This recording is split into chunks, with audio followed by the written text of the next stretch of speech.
and heartwarming moments, from rekindled romances to unexpected revelations. Yeah, said my name Irene Detrans. How can my date post you love like no other? How can my date post you love like no other? Madam, and you know I love the guy. Oh. I won't leave the guy for you. Ah. Join us on the 7th of July, 2024 at TV3 Studio B, Kanda.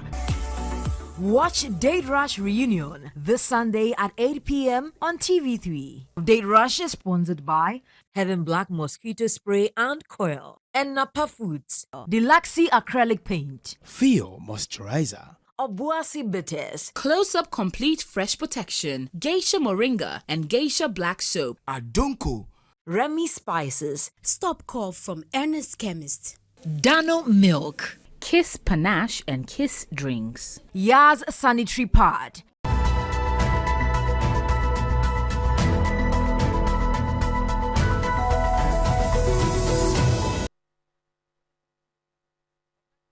It doesn't seem to me that the good people of Ghana are getting a fair deal from manufacturers of cement who seems to me to have constituted themselves into a kind of cabal and are shortchanging the good people of Ghana. Why do you think a country with free trade regime would need regulation to control the price of cement? I heard it being bandied about all over the world. The free trade regime, yes, of course. I mean, I guess you would also be reading the Constitution. I mean, the Constitution has got all sorts of rights in there. Human rights, it's human rights. You read it carefully, it tells you may have those rights, but they are not absolute. All the rights are constrained. In the free trade economies, free trade markets, advanced countries like United Kingdom, America, and all those things, no one, no enterprise, no company has a freedom to do whatever they want to do. I mean, I don't see why there should be freedom in Ghana for any particular sector, any company or a group of people to come together to consider themselves into a cabal. There's nothing like absolute free market. It doesn't work like that. There's still the need for consultation. But you seem to give the impression that you didn't need to consult anybody. So consultation, and why do you say that I haven't consulted them? You know, okay, I've consulted enough. I have consulted since about January of this year. Dr. Dawson Amwa, the chairman of the Ghana, I think, Cement Manufacturers Association, Chamber of Ghana Chamber of Manufacturing Association, Dr. Edison. I've been somebody I've known from the time long before I got anywhere near the ministry. It's somebody I know very well. Just on my nomination and approval to become the minister, he was the first person who introduced this concept of regulation in the cement industry to me. Many times he came to my chambers, my law firm, to have the discussions with me. So when it became necessary to first put in place the original LI 2480, it was Dr. Dawson Amwa, who actually gave me the original draft. This is the man who is now going around telling the whole world that I don't do consultation. He actually gave me the draft. That whole thing is his handwriting. It's his handiwork. So what's the point you're making? The point I'm making is that people just go around and start bandying anything that they want, and it becomes a kind of news. It could not be, it's palpably false for any suggestion that I haven't consulted. When we finish with this regulation, it is with this same person that we started discussing the concept of regulating prices. And then ultimately, when I handed this matter over to the committee that is established under the LI that I've just told you about, he became a member of the committee by virtue of he's been the president of the group, the chamber that you talk about. And so I put him in charge together with the chairman of the committee to make sure that this sanitization of the prices that I've talked about becomes a reality. That is Dr. Dawson Amwa. He consistently has been at the forefront of all the attempts. It's surprising you say that because I'm going... But you're annoying me. That's the point I'm making. Well, visibly upset Alhaji Kwabena Tare Hammond there. So he's annoying. That's direct reference to Dr. Dawson Amwa. And those of you who were with us last week, we spent quite some time with Dr. Dawson Amwa on this show to understand what the concerns of these cement manufacturers are with respect to this legislative instrument. Well, this week, this LI gained some attention in Parliament, even though the minority, as a matter of fact, allowed it to be laid. And one member of Parliament on the minority side who did not agree with his side's decision to even allow this to be laid did not keep quiet about this. I'm talking about the Honorable Mohammed Mutala, who said he just didn't comprehend why his side would allow this LI to be laid. The next day, the Speaker of Parliament advised that this LI be withdrawn. Well, the majority in Parliament addressed the press, led by its majority leader, saying they do not agree with the Speaker's position on this LI. After all is said and done, this matter is still before the House. The Honorable Haruna Idrisu raised constitutional issues about this LI. But in the end, stakeholders are saying that with the way this LI is going, it could possibly lead to a shortage of cement on the market. How realistic is that? And what should be the way forward? Especially because hearing the minister now saying, as for the element of consultation, it shouldn't be a problem because he has been consulting since January. But the stakeholders say they have not been consulted. So really, whose report will you believe? We'll have a conversation this morning here on Key Point on TV3. We're live on TV3 Ghana on Facebook and DSTV channel 279 all across the world on 3news.com. That's one of the key issues that are of concern to you and I, the Ghanaian people. We would have a conversation on that. Well, the National Council of the New Patriotic Party finally endorsed the decision by Dr. Mahamudu Bawumia, the flag bearer of the MPP, to have Dr. Matthew Poku Prempeh, also known as Napo, as his running mate for the upcoming 2024 presidential election. This confirmation sets the stage for the outdooring in Kumasi, the Ashanti region, sometime next week. Well, the National Council on Thursday endorsed Dr. Mahamudu Bawumia's decision after these earlier meetings with the National Executive and the Steering Committee of the party. Essentially, it was all about when Dr. Matthew Poku Prempeh was going to be endorsed and not if he was going to be, because we knew, even before Thursday, that he was the man to complete the ticket of the NPP going into election 2024. What exactly does it bring on the table? How is this complete ticket going to also ensure that the party consolidates its hold in the stronghold of the Ashanti region?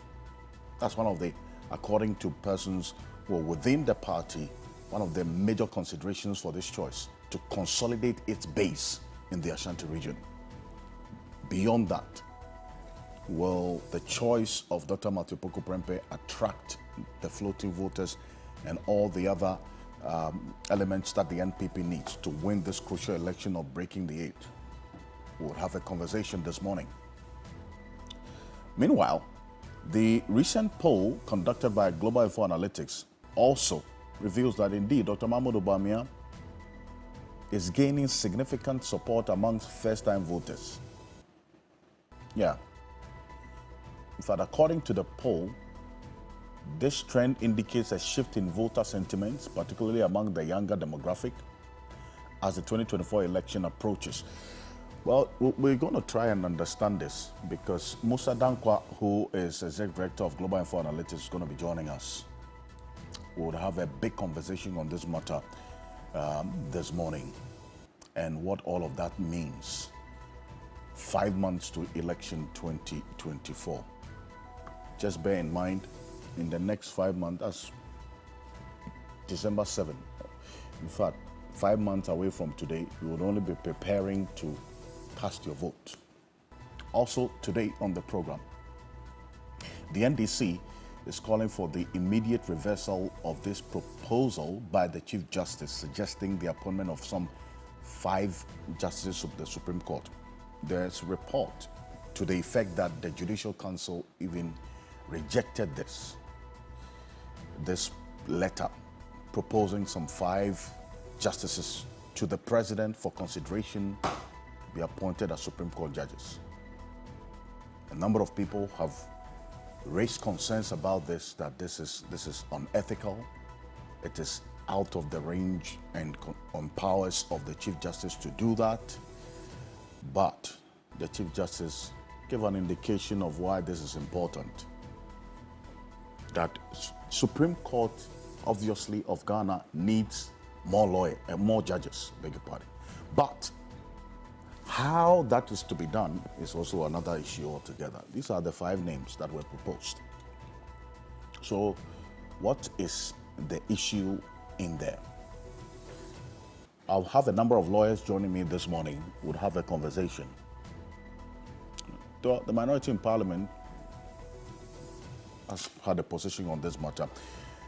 We would have a conversation here on Key Point on TV3. We're live on 3FM 92.7. We'll be back shortly after this quick break. My guests will join me in the studio. We would have a conversation. My name is Alfred Ocansey. Welcome to the Key Point.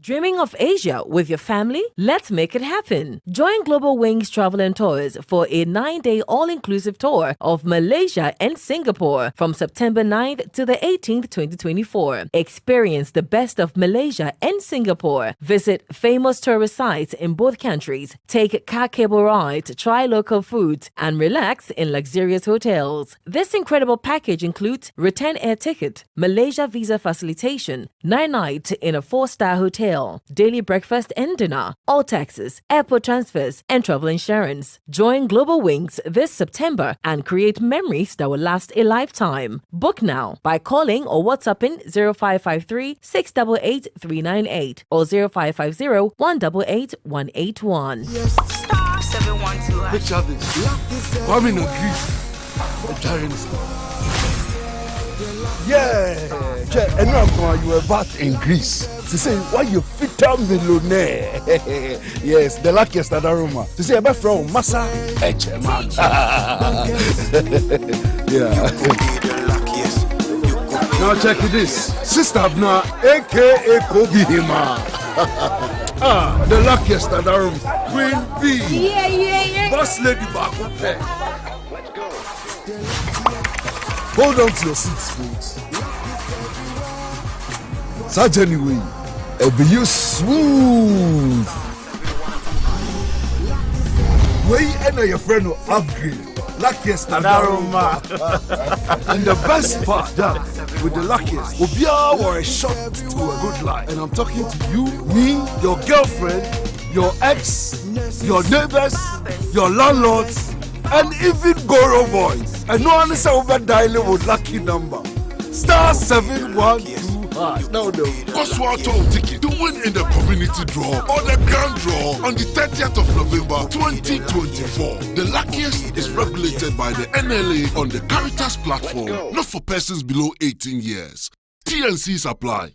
This Sunday on Hot Issues. Are the prices of cement fair in this country? It is not, but you cannot wholly put the blame on manufacturers. Who are these group of people you think this is targeted at? This law will eventually become a monster and it will devour certain group of people. They have a motive and they want to target certain group of people. The level of deterioration of Saglame, you will weep for Mother Ghana. You will weep. They've stolen all the doors, all the fittings, everything has been stolen. What steps will the Works and Housing Committee take to ensure that you're following the money this time? Everything we do, there will be a time for reckoning, accountability. So far as this government remains in power, accountability will not get any accountability. Hot Issues shows Sundays at 2 p.m. on TV3. TV3, first in news.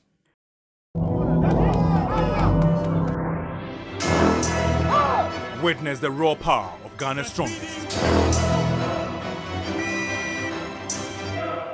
Don't give up gifts, let's go! Abosokan was lit and transformed into a battleground of strength and determination as Ghana's strongest took center stage.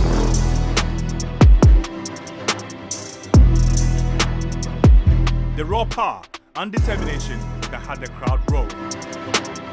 Relive the magic of Ghana's strongest. Abosokan edition. Ghana's strongest. The power to do. Catch Ghana's strongest this Sunday only on TV3. Brought to you by Deluxy Acrylic Paint, Kivo Foods, Drugnet, Mixi Choco, Channel Hot, Frutelli Calipo.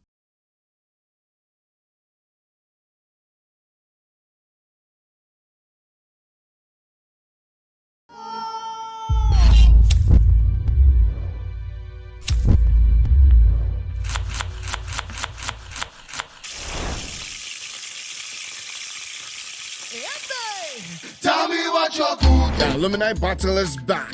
Get ready for the culinary showdown like no other. Kitchen Wars Season 3. Experience the heat of the kitchen wars as alumni put their skills to the test and showcase their passion for cooking. Who will go head to head in the ultimate cooking showdown to fight for culinary supremacy, and whose artistry of gourmet cuisine will impress the judges. Don't miss Kitchen Wars Season 3, where flavors clash and only the best reign supreme. Interested schools should send their details to WhatsApp number 0561-913333 to register. Kitchen Wars, your school fit cook. Kitchen Wars, coming soon on TV3. Meet Senator Kola Dia, Honorable Member of the Senate. Thank you very much, sir. Now I come attractive. Meet Tolani, girlfriend of Jolomi and the apple of Senator Kola Dia's eye. This is Jolomi, lazy boyfriend who's only interested in living large. Jolomi convinces Tolani to enter into a relationship with Senator Kola Dia in order to earn extra income and remove both of them from poverty. Everything goes crazy in room 420 when Tolani is found dead and the senator lying in a coma. What happened in room 420? Room 420, a tale of forbidden romance, difficult decisions, distrust, murder, and friction. Catch the twists, turns, and plots and all the action only on TV3. Room 420 shows Monday to Thursday at 9 p.m. only on TV3.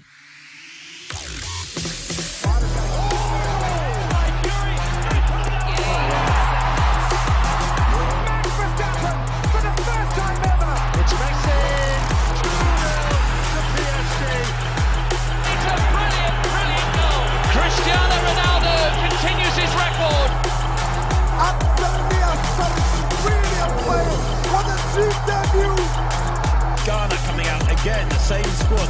For LeBron, he's got it! Throw it down, King! Sports Station shows Mondays at 5 p.m. only on TV3. Sports Station is brought to you by Number 10 liver salt from Ernest Chemist. Good evening, Ghana, and welcome to one of the most coveted and anticipated shows of all time. In fact, we wait all year to be able to celebrate these guys. Welcome to the Telecel Ghana Music Awards.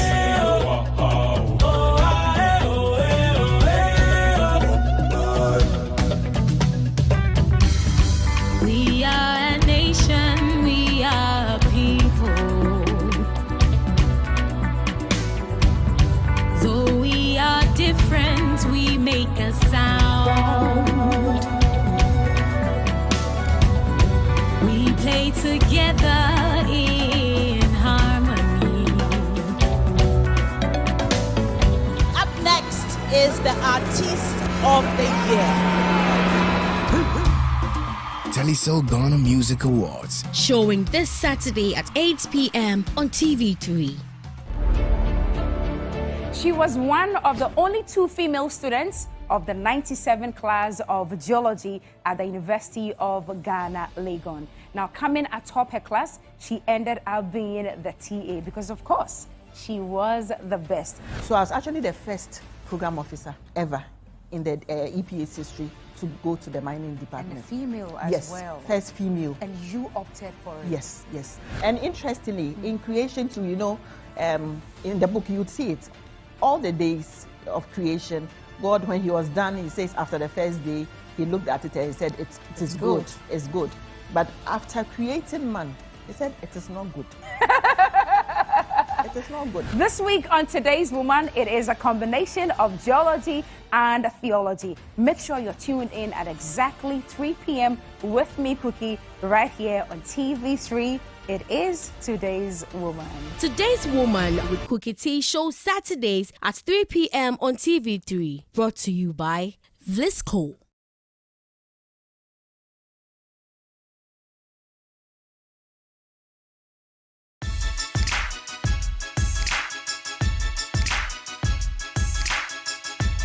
Your favorite programs on TV3 are switching times. Sports Station, which reviews the best sports action on Monday, is now at 5 p.m. And GPL Express eases you into the weekend at 2 p.m. on Saturday. So same shows, revamped, more analytical, but more engaging and better on TV3.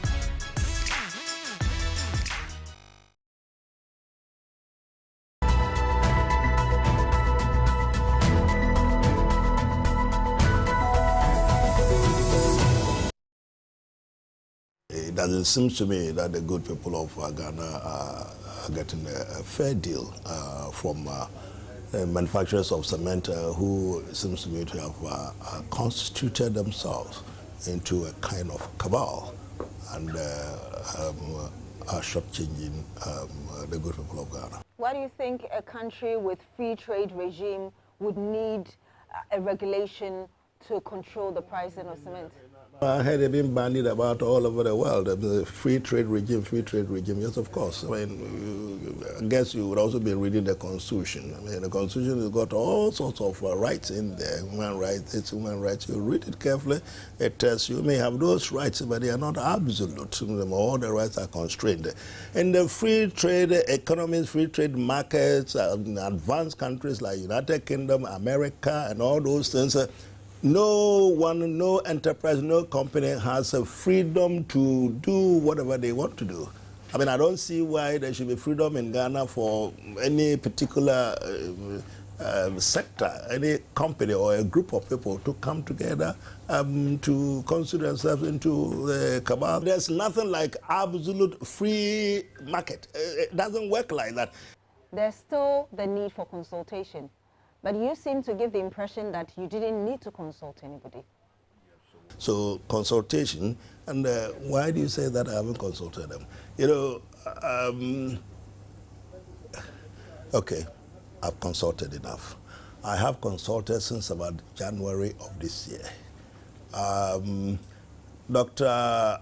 Dawson Amwa, the chairman of the Ghana, I think, Cement Manufacturers Association, Chamber of Ghana Chamber of Manufacturing Association, Dr. Edison. I've been somebody I've known from the times long before I got anywhere near the ministry. Somebody I know very well. Just on my nomination and approval to become the minister, he was the first person who introduced this concept of regulation in the cement industry to me. Many times he came to my chambers, my law chambers, my law firm, to have the discussions with me. So when it became necessary to first put in place the original LI 2480, it was Dr. Amwa, Dawson Amwa, who actually gave me the original draft.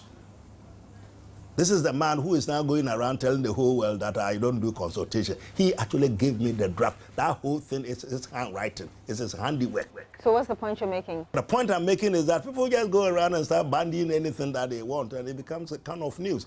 It could not be, it's palpably false for any suggestion that I haven't consulted. When we finish with this regulation, it is with this same person that we started discussing the concept of regulating prices. And then ultimately, when I handed this matter over to the committee, that is a committee that is established under the LI that I just told you about, he became a member of the committee by virtue of he's been the president of the group, the chamber that you talk about. And so I put him in charge together with the chairman of the committee to make sure that this sanitization of the prices that I've talked about becomes a reality. That is Dr. Dawson Amwa. He consistently has been at the forefront of all the attempts. It's surprising you say that because I'm going to... But you're annoying me. That's the point I'm making. It's surprising because I know about this. And he sent me messages insulting me. I do know this is the document that he has signed it. He has signed this document. Now I found it completely atrocious that a person can do this. This is duplicitous. You cannot do that. This is the person who at any material time was in the forefront of all the matters that I'm talking about. How can he then turn around and send this petition? For the period that I've told you, I've asked the committee to make sure that there's a proper consultation on the question of the pricing. I have variously been told that he has refused to attend meetings or he's attended. Because he's stating here that he was not consulted, and I was just going to read that too. I have to, because I've read it and I've responded to it, and there have been other issues attendant on that. You know, so don't, let me give you a very straight advice. In the world that we operate in, don't take one segment of anything. Well, that's why I'm here, and I'm having a conversation with you. He sent me a copy, and they sent me a little bit more insulting stuff, you know, on that. But you also returned his insult. Did I insult him? What did I say? That he is a PhD holder. You do not think that he has a problem with reading and writing? Exactly. Reading the Constitution. He said that Parliament should rebuff me. They shouldn't allow me to lay my ally. What do you mean? You don't tell me how I respond to... listen, don't let temper. Yes, I had to respond the way I thought was appropriate. There is this allegation by your fraternity that I hadn't consulted, I hadn't done this. I got, all right, this is, I'm telling the whole world with evidence that I consulted you. So you're making the point plus a good mixture of insults, a dosage of insult that I hadn't consulted you. Come, but I want the cameras to observe your presence so the whole world knows that I've had this consultation with you. They said that they would not appear in the conference room for any discussion if the cameras are going to capture them. That's what happened.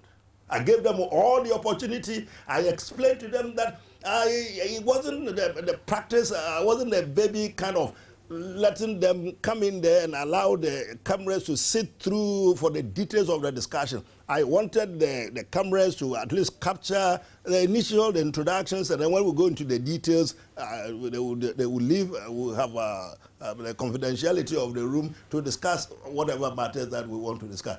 They won't accept it. They want nothing to do the cameras. What is that they got to have? They want to deal with me in private, or what is there for them to do? So the understanding I'm getting from what you're saying is that there was no discussion at all. But no, because in the end they won't sit down because of the presence of the cameraman. They told me to deal with the cameraman, and thereafter I can deal with them. It didn't make any sense to me. I dealt with the camera people and they dispatched them. One of the primary reasons we've had issues with the prices of cement is because of the CD dollar rate.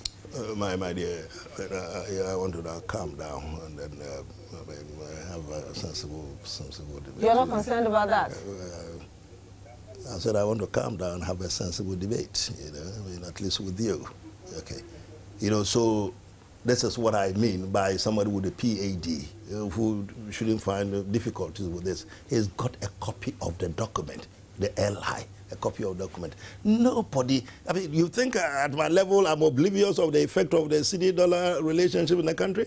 I'm oblivious of the cost of production in the country?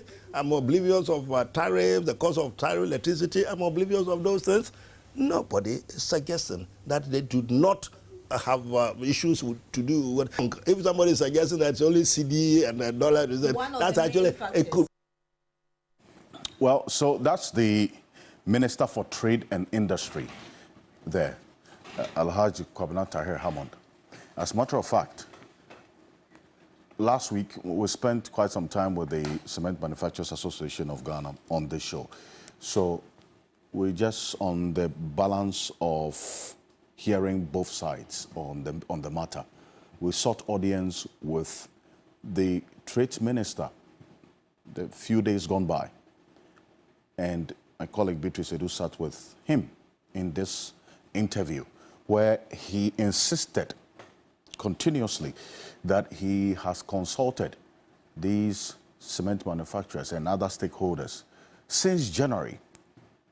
So this element of he been asked to consult, he doesn't agree.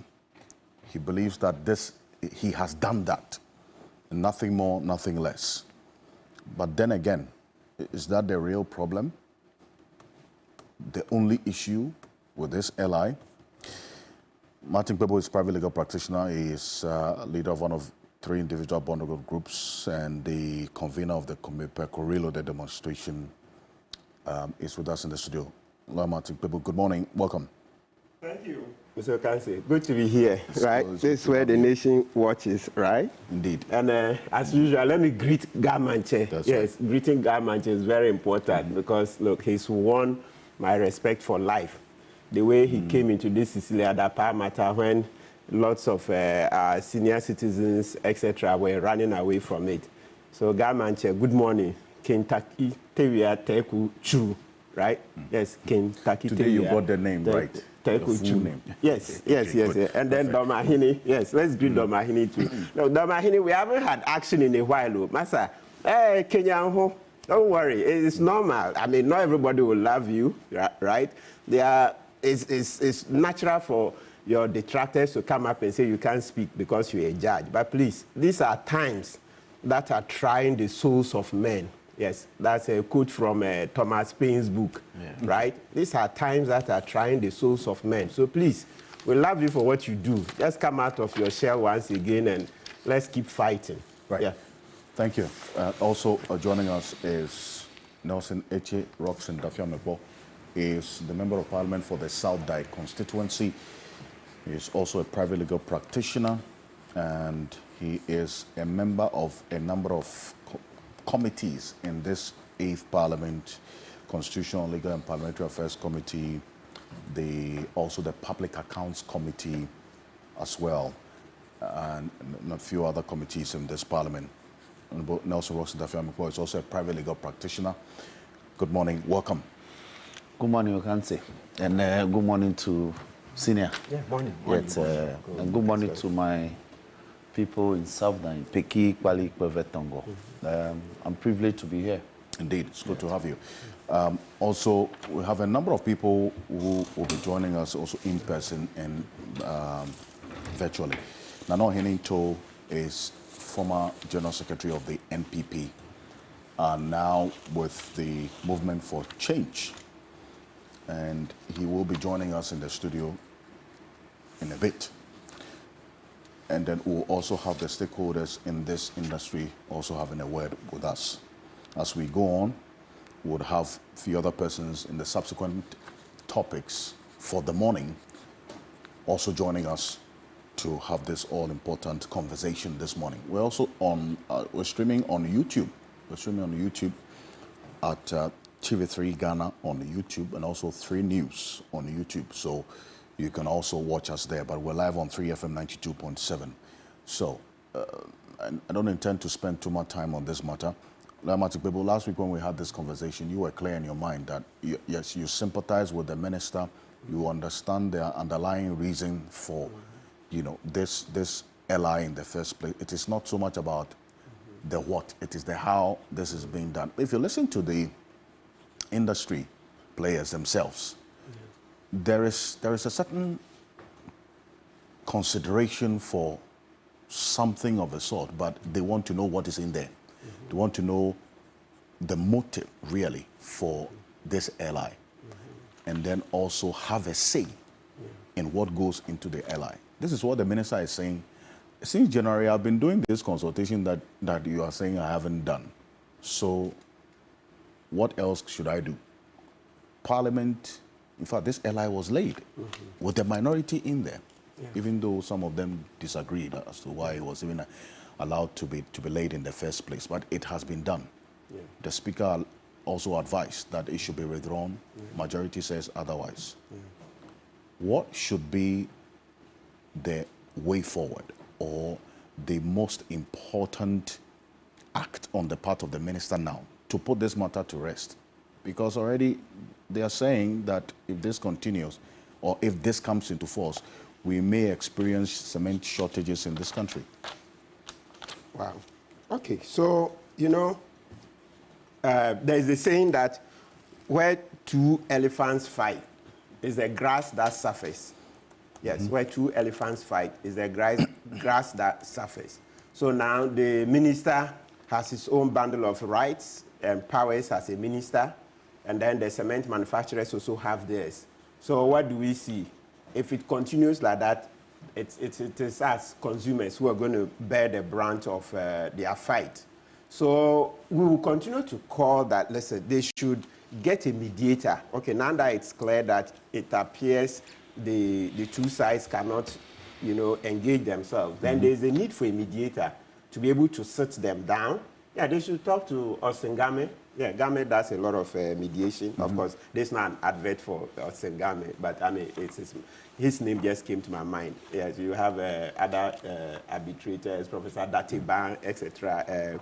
Fiajo, Professor Fiajo, and the rest. I mean, they are big stores, Nana, SKB, Asante. Yeah, so when it comes to arbitration, they are big, when I said not that they are going to arbitration, but, you know, mediation usually is a subset of arbitration. So there are lots of colossuses in our system, right, that they can reach out to, do some back channel communication so that they can talk. Because like I've said, I empathize with the minister because, look, one thing is very clear that, you know, Ghana, we are not well organized. So a lot of the time you have manufacturers and producers fleecing us. People make 200% profits, 300% profit, and I'm like, why? You say, and you know, Accra is about, they say what, the 7th most expensive city in Africa. Right? Yeah, living standards, cost of living is very high. We are in a cost of living crisis. Yes, it's true that in the UK, US, they also say cost of living crisis. But look at our inflation, about 23%. Last week, Professor Jampo showed you inflation in the Kenya, about 6%, right? That's just one example. So I'm happy that efforts are being made to be able to regulate the price of cement. And it's not only here. I mentioned last week that there's no country where government just allow businesses to set prices willy-nilly. Yes, I appreciate demand and supply. I went to business school, I appreciate that. But when you read history, and even as you go to school, you'll be taught the role of government, where manufacturers are fleecing consumers. Government steps in. Look, as I mentioned, as usual, you go to US, UK, everywhere, they step in.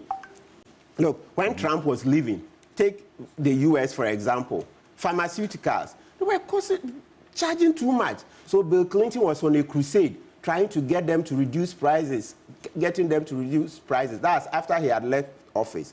Trump, in his final year, yes, made efforts at it. When Joe Biden came, he continued. So eventually they reduced some of the prices. You read Joe Biden's State of the Nation address, you see 2 successive years. Of course, there isn't time to go through them. But as I said, you see Bill Clinton in there in the campaign to get pharmaceutical, big pharma, like they call them, to reduce prices. You see Donald Trump take measures, and then eventually Biden got it through. That's just one example. You read here, the rise and fall of the neoliberal order, right? History of the US. You see so many regulations trying to cut down because, you know, business people, they are motivated by profit. So if you lose guard, they will take pass-through. So yes, I empathize strongly with the minister, but procedure too is very, very, very, very important. So let's have some back channel communication because you don't want these manufacturers to, as it appears there's that threat, to do anything just to punish us, the consumers. Then in that case, it means that, 2 steps forward and then 4 steps backward. Because like I've said, you can have a beautiful law on paper, just like at least we have some modicum of laws in Ghana. But implementation is a different ball game. It's a different kettle of fish. And you know, when it's like that, then it means that, it's talk, talk, talk, no action. Right? Yes, so the key thing is still about a rapprochement. They should engage. We need that engagement. He said he's done the engagement since January. No. And he mentions names of certain persons he's engaged. Yes, so Dr. Amwa, he said that Amwa even gave him the draft. Precisely. Yes, but what has caused them to fall out with each other? What has caused that falling out? They should look at it. That's what I'm saying. So we need a mediator. Maybe, listen, if those big men I've mentioned, Professor Dateba, Fiajo, Austin Game, etc., Nana Asante, maybe they should offer. Perhaps if Katie Amon will not reach out to them, they should offer. Because sometimes, say we do pro bono cases. Yes, people don't access, them level cases, the paybook cases. Nobody asked me to take them to the Supreme Court. I saw that there was a problem, and then I took them, and today we are all better for it. So perhaps these big stalwarts in the mediation and arbitration industry, they should reach out to Katie and then reach out to Amwa and put them together. We need that, because we can't continue to have them fight. Because as soon as I saw that, through this mechanism, we can get the prices cheaper, I'm all for it. I'm all for it. Because every day we come here, we complain about prices of tomatoes, prices of pepper, yam, cement too. Cement. I've been buying cement for 18 years now. Every time I always buy cement, because you need cement to do one thing here or another, right? Yes. So we feel it. And he who feels it knows it. He who feels it knows it. So please, anything that will be done to make sure that Katie and Dr. Amwa and his chamber engage, let's do it. So my call is to the people in the mediation and arbitration industry to reach out. They should take it that this is their pro bono case. It's not every case that we take money. No. Ghana will never progress if we always have to insist that we should be paid for every service we render. No, not at all. Okay. I see. But yes. There's one man who sat in Parliament.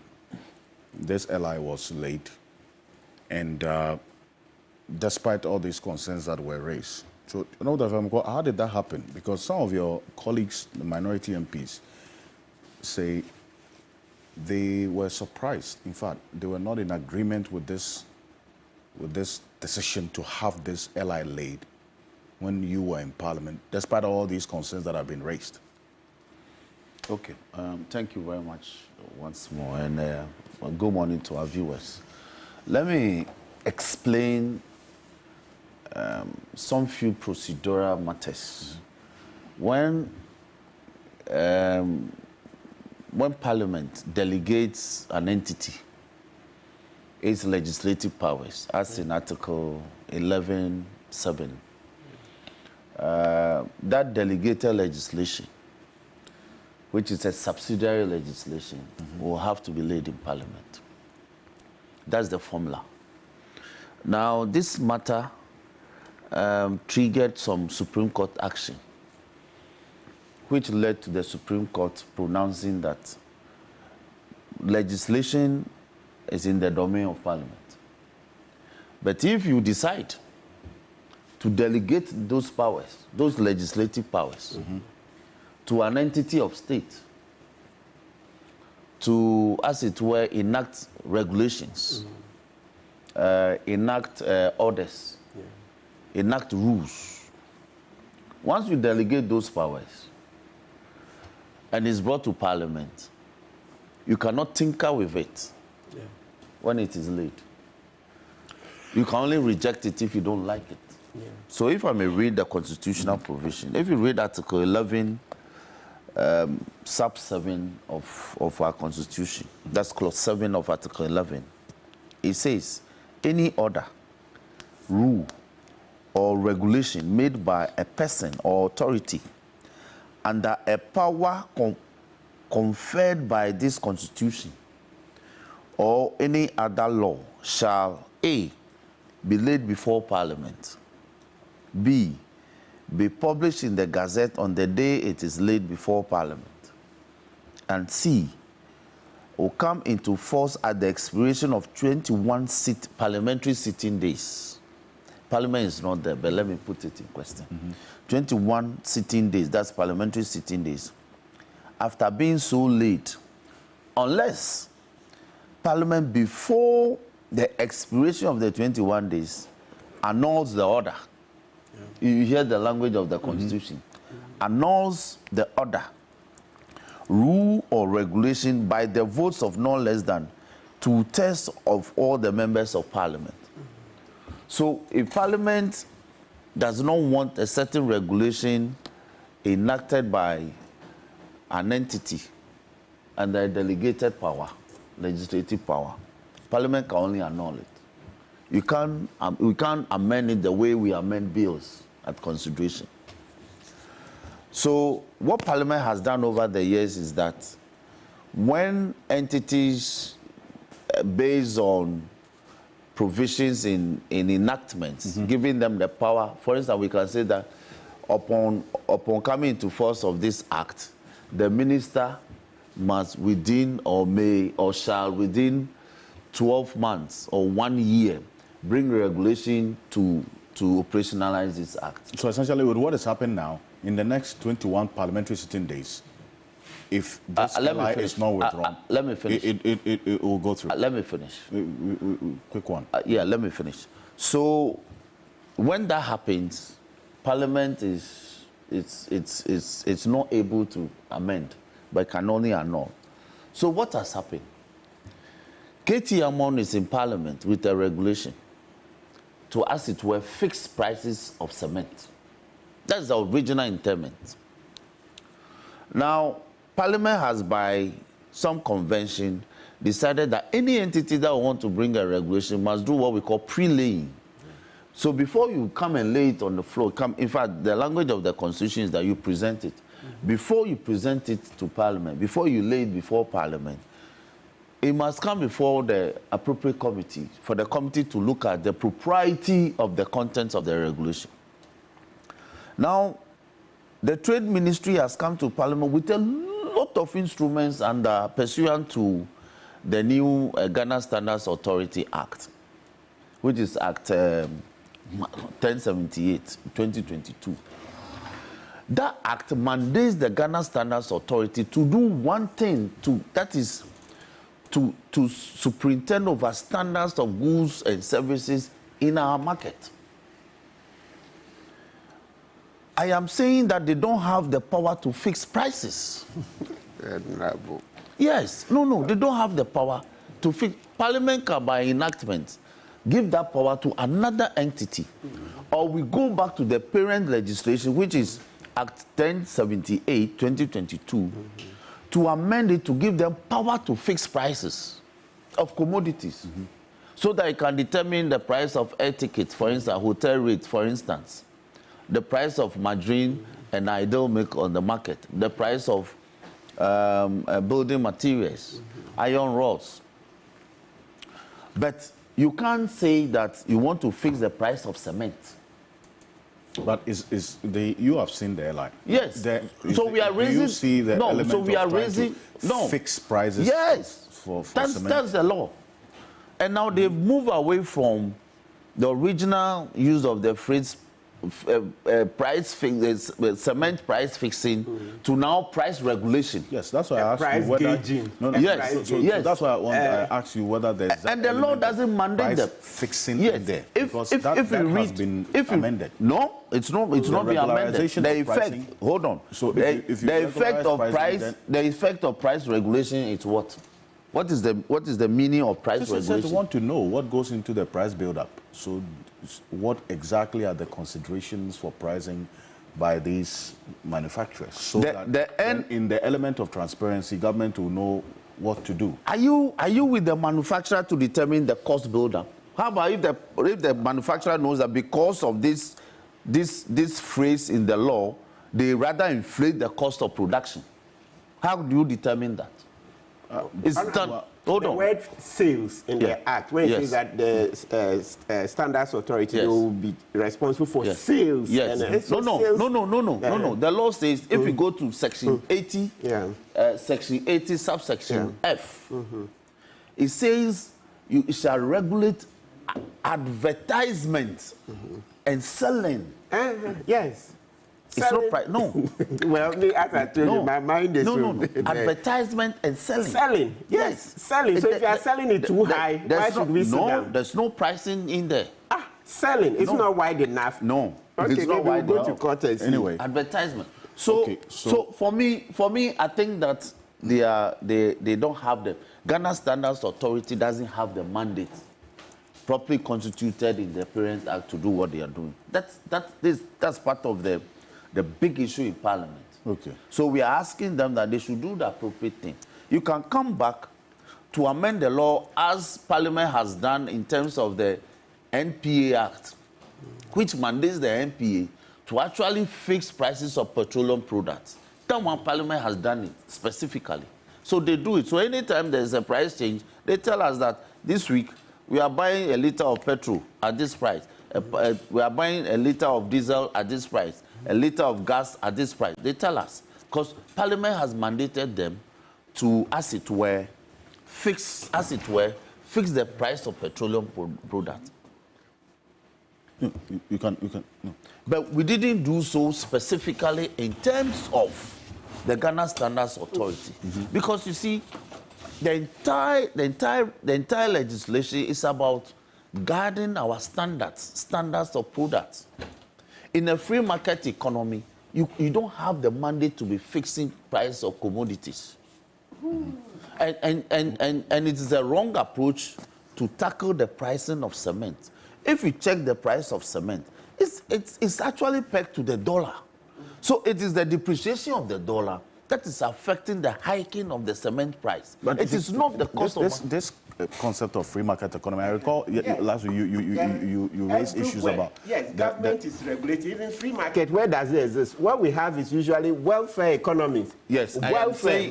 Martin, I am saying that the regulation of the market in a free market economy is about standards, quality of service. There's nowhere that you fix hotel rates. There's nowhere that, for instance, you fix the price of milk. Oh, there's a rate. There's a way it's done. No, because it is determined by market forces. Not completely. For instance, let me tell you, when you go to Lancaster Hotel or you go to Kempinski and drink a beer for 100 cedis, yes, you can enter the corner shop behind my house in Achimota and still drink beer for 10 Ghana. Yes. So it is the market that determines the price of a commodity, where and the location of all that. You can't. So if you fix the price by legislation, and tomorrow the market forces determine that you must sell it lower, do you come back to Parliament? Oh, I think if I may just understand. So these are the matters. But me, fundamentally, I am tackling the mandate of the Ghana Standards Authority to presently come with this airline in its current form, to as it were. What they have done is that they brought an airline last year to actually license cement manufacturers going forward. So every cement manufacturer now will be licensed, including the existing ones. That's all good. So there are conditions under which you'll be licensed, and there are conditions under which you will manufacture. When you breach any of those conditions, provisions are very clear, such as in Regulation 11, 16, and 17, under which your license can be revoked. That is all good. But to say that I have to fix the price, I have a big problem with that, because you don't have that mandate. Well, Council, can I have one? Just a quick. Yes. So what I see in the regulation here, they're saying that, look, tell us the range, factory price, right? So that means the cost before transportation comes in. So you see, part of it is that, when they produce, let's say, gas in Tema, it's going to take quite a distance to get to Paga in the Upper East, right? So tell us the price at the factory gate in Tema, so that then we can compare and see how much it is going for in Paga, Boko, etc. Right? Then through that we can streamline. The NPA one you mentioned. Under NPA there's a fund. There's a Unified Petroleum Price Fund. So NPA, we get the fuel in Accra being the same as the fuel, the price in Paga because of that fund. So there's a way you cross, the word may not be exactly cross-subsidized, but that's what I mean. So that the price is uniform. We've not done that for cement. So I see in the regulation saying that tell us the ex-factory price, right? So that when you do, and after that, they'll be looking at mechanisms to unify. So it's the first step So let's look at it. It says the purpose of these regulations is to provide the streamlining and regularization of the pricing of cement for wholesale and retail distribution in the country. B, the pricing of cement in the country in a fair and transparent manner. Now, we don't understand. You know, when it comes to fuel, petrol, I mean, all the fuels, you know, there's the LI, the regulation, so we can tell this tax, that the price build-up, what goes right? into the price build-up. Excellent, but we don't have it for cement now, so this will help. C, the prevention of price gauging, that's the one that you increase the price unreasonably. So we want to stop it. And then D, the promotion of competitive practices within the cement industry. So as I've said, for me, except the one about people who go to jail that I thought that it's a bit over the bar, these ones, I think we must start from somewhere. That's the same way when this fuel price deregulation started. People are, no, right? Initially, government used to fix it willy-nilly. Then later we saw that demand and supply wasn't good, so we decided to deregulate, right? And then years on, now we've seen that let's go back because it's bringing a race to the bottom where some people are reducing too much, going, so they say, okay, we'll fix what? Price floors. So we have price floors, that's the minimum, and then price ceilings. Below which you cannot go. And then price ceilings. So above a range. Exactly, right? So, as I've said, yes, but for Katie Hammond's mannerisms and, the way he hasn't handled it well, I think the idea in itself is good. So let them engage. Because, Master, people are feeling it too. People are feeling it. Why? I buy cement. So this and that, yes, this and that, oh, it's pegged to the dollar. As I've said, I understand it. My first, going to university was business. But as you read business, and you see that, look, if we leave everything to businessmen, listen, we will die in no time. Because for them, it's profit maximization. So you need people who are humanitarian at heart, who want to protect the consumers, to sit on top so that we can restrain businesses. As I've mentioned, listen, you read Joe Biden's State of the Nation address, and his pride is that we have reduced drugs, the prices of drugs. Big Pharma were killing Americans, and it didn't start with Joe Biden. Trump was fighting, he didn't finish. And as I said, you see Bill Clinton, after leaving office, he's been on it.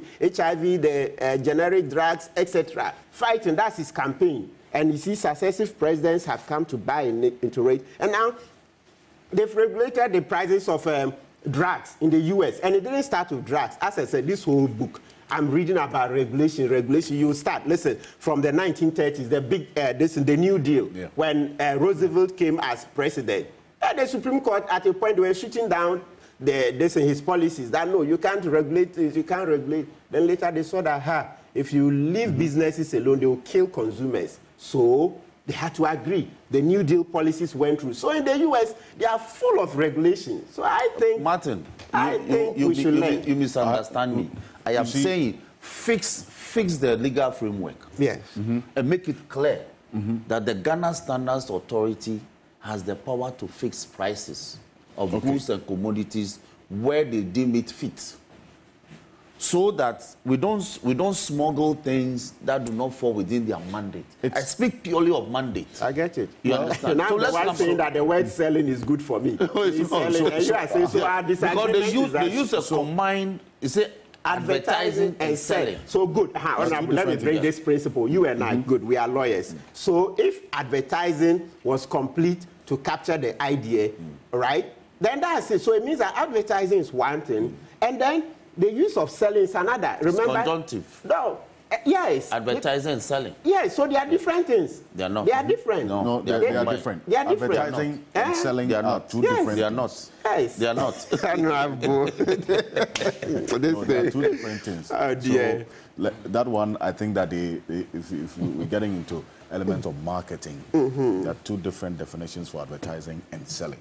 They are two very different things. This is not an academic platform, so I don't want us to really go into it. No, but let me welcome Nano academic. Heninto. He is a senior advisor to the leader of the Movement for Change, Alan Chamanting, and also former General Secretary of the MPP. He held a number of portfolios in the advancement of the democracy of this country. Nana Oheninto, it's good to have you.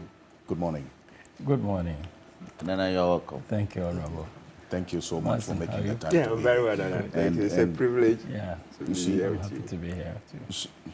So thank you so much.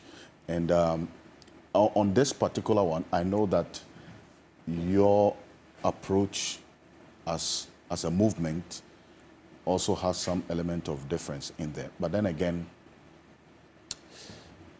the fundamental issue here for the stakeholders is the element of consultation. They say they want to have a say in this LI.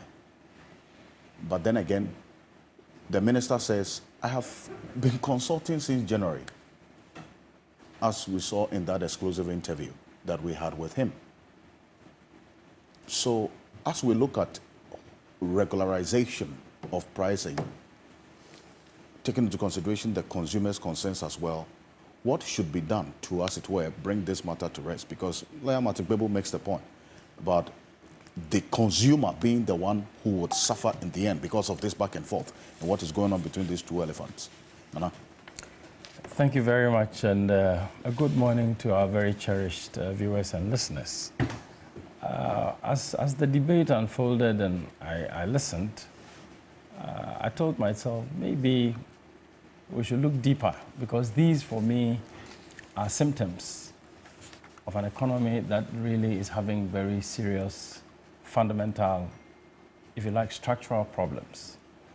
Of course, I do agree that it doesn't matter how liberal, how market-driven any economy is, regulation is absolutely necessary.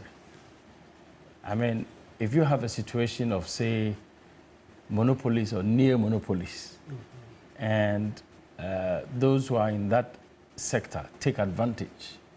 And you know, the cement sector, even though there are a couple of producers now, there are not so many.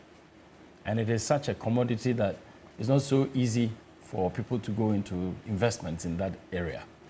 So the 3 or so companies can easily, come together and form a certain kind of cartel. A grand monopoly. Yeah. I remember in the either late 60s or early 70s, there was an issue in the US against AT&T. Mm-hmm. Yeah. That was almost absolute monopoly. Mm-hmm. It was. And in such a capitalistic, market-driven environment, the government found it necessary to introduce antitrust laws and to force AT&T to break up by law so that consumers would be able to handle the pricing, because this is such a critical service, telecom services. I presume cement in that context could be also a very strategically placed commodity. So I do agree. But when you look at our own economic history in the recent times, and now we're talking about price fixing by government. If you pick one strategic commodity like cement, it looks to me that the petroleum case is easier to handle, because petroleum is such that it's very, very difficult to say no when government intervenes. But when you begin to look at the total environment where inflation is at a certain level, the CD itself is out of control, and all the macro indices are out of place. If you go and pick on cement, you really haven't solved any problem. That is my view of what is going on. Okay. You are just trying to provide some paracetamol for a headache, when indeed the issue might be a liver surgery or something that is requiring surgery. I mean, really. It is just a symptom of our current situation.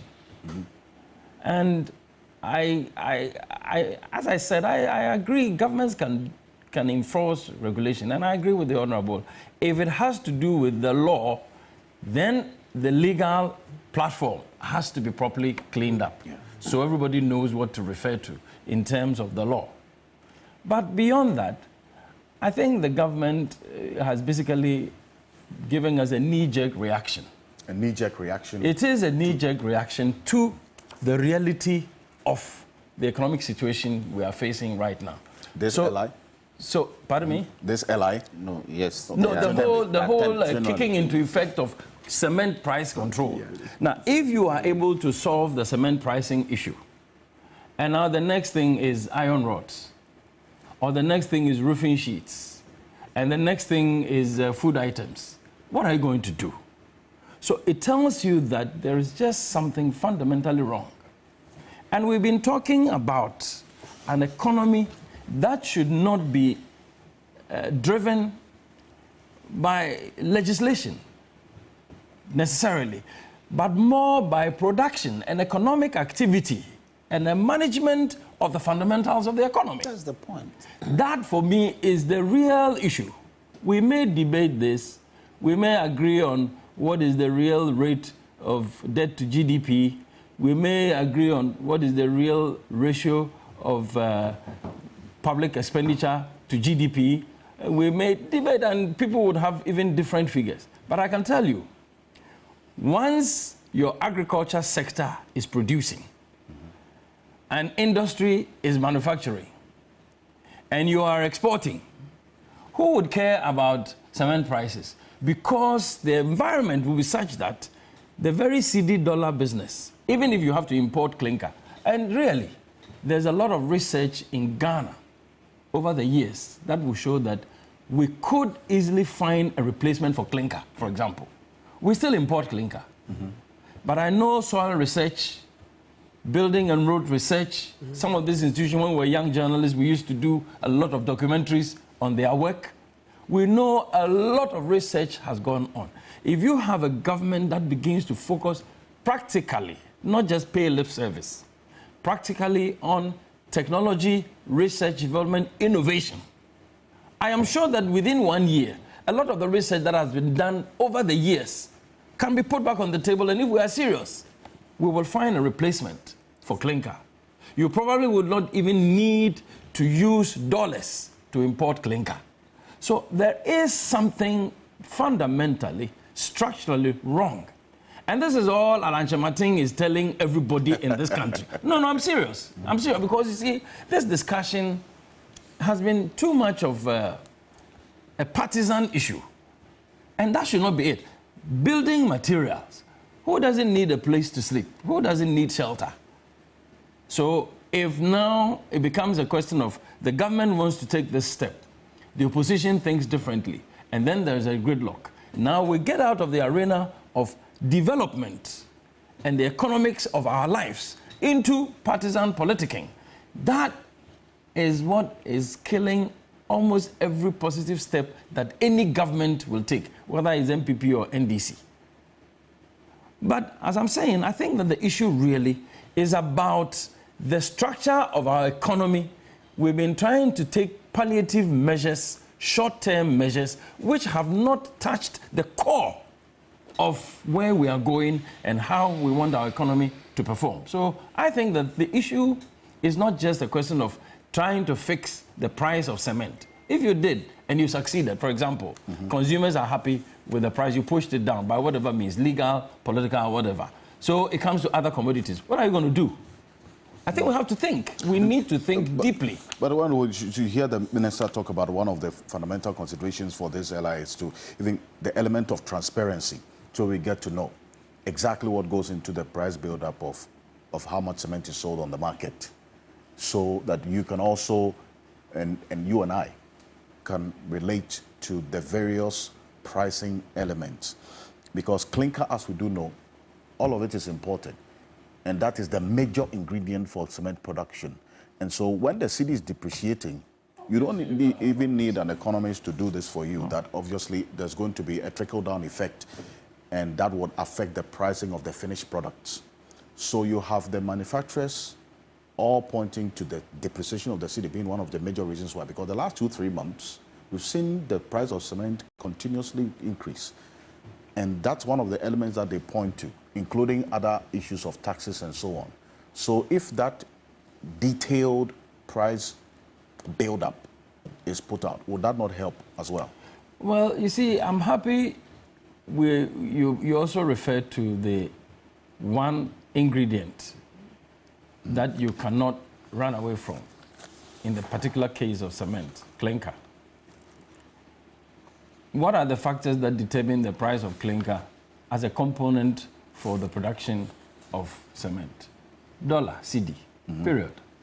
So if we even got into the other aspects of the price build-up, maybe the manufacturer's genuine costs, the costs of labor, costs of transportation, and so on and so forth. I mean, if you looked at all that, production costs, utility costs, and all of that, you still will not be able to solve the problem, because that one factor, you probably haven't been able to do anything about it. Now, if the CD dollar rate is 15 cedis to $1, you needed to import 10 tons of clinker.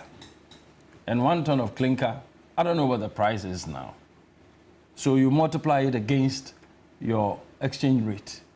That one, even if you do whatever manipulation, whatever massaging, whatever management of price build-up, you are still left with that big cost, which is a non-variable. You can't do anything about it.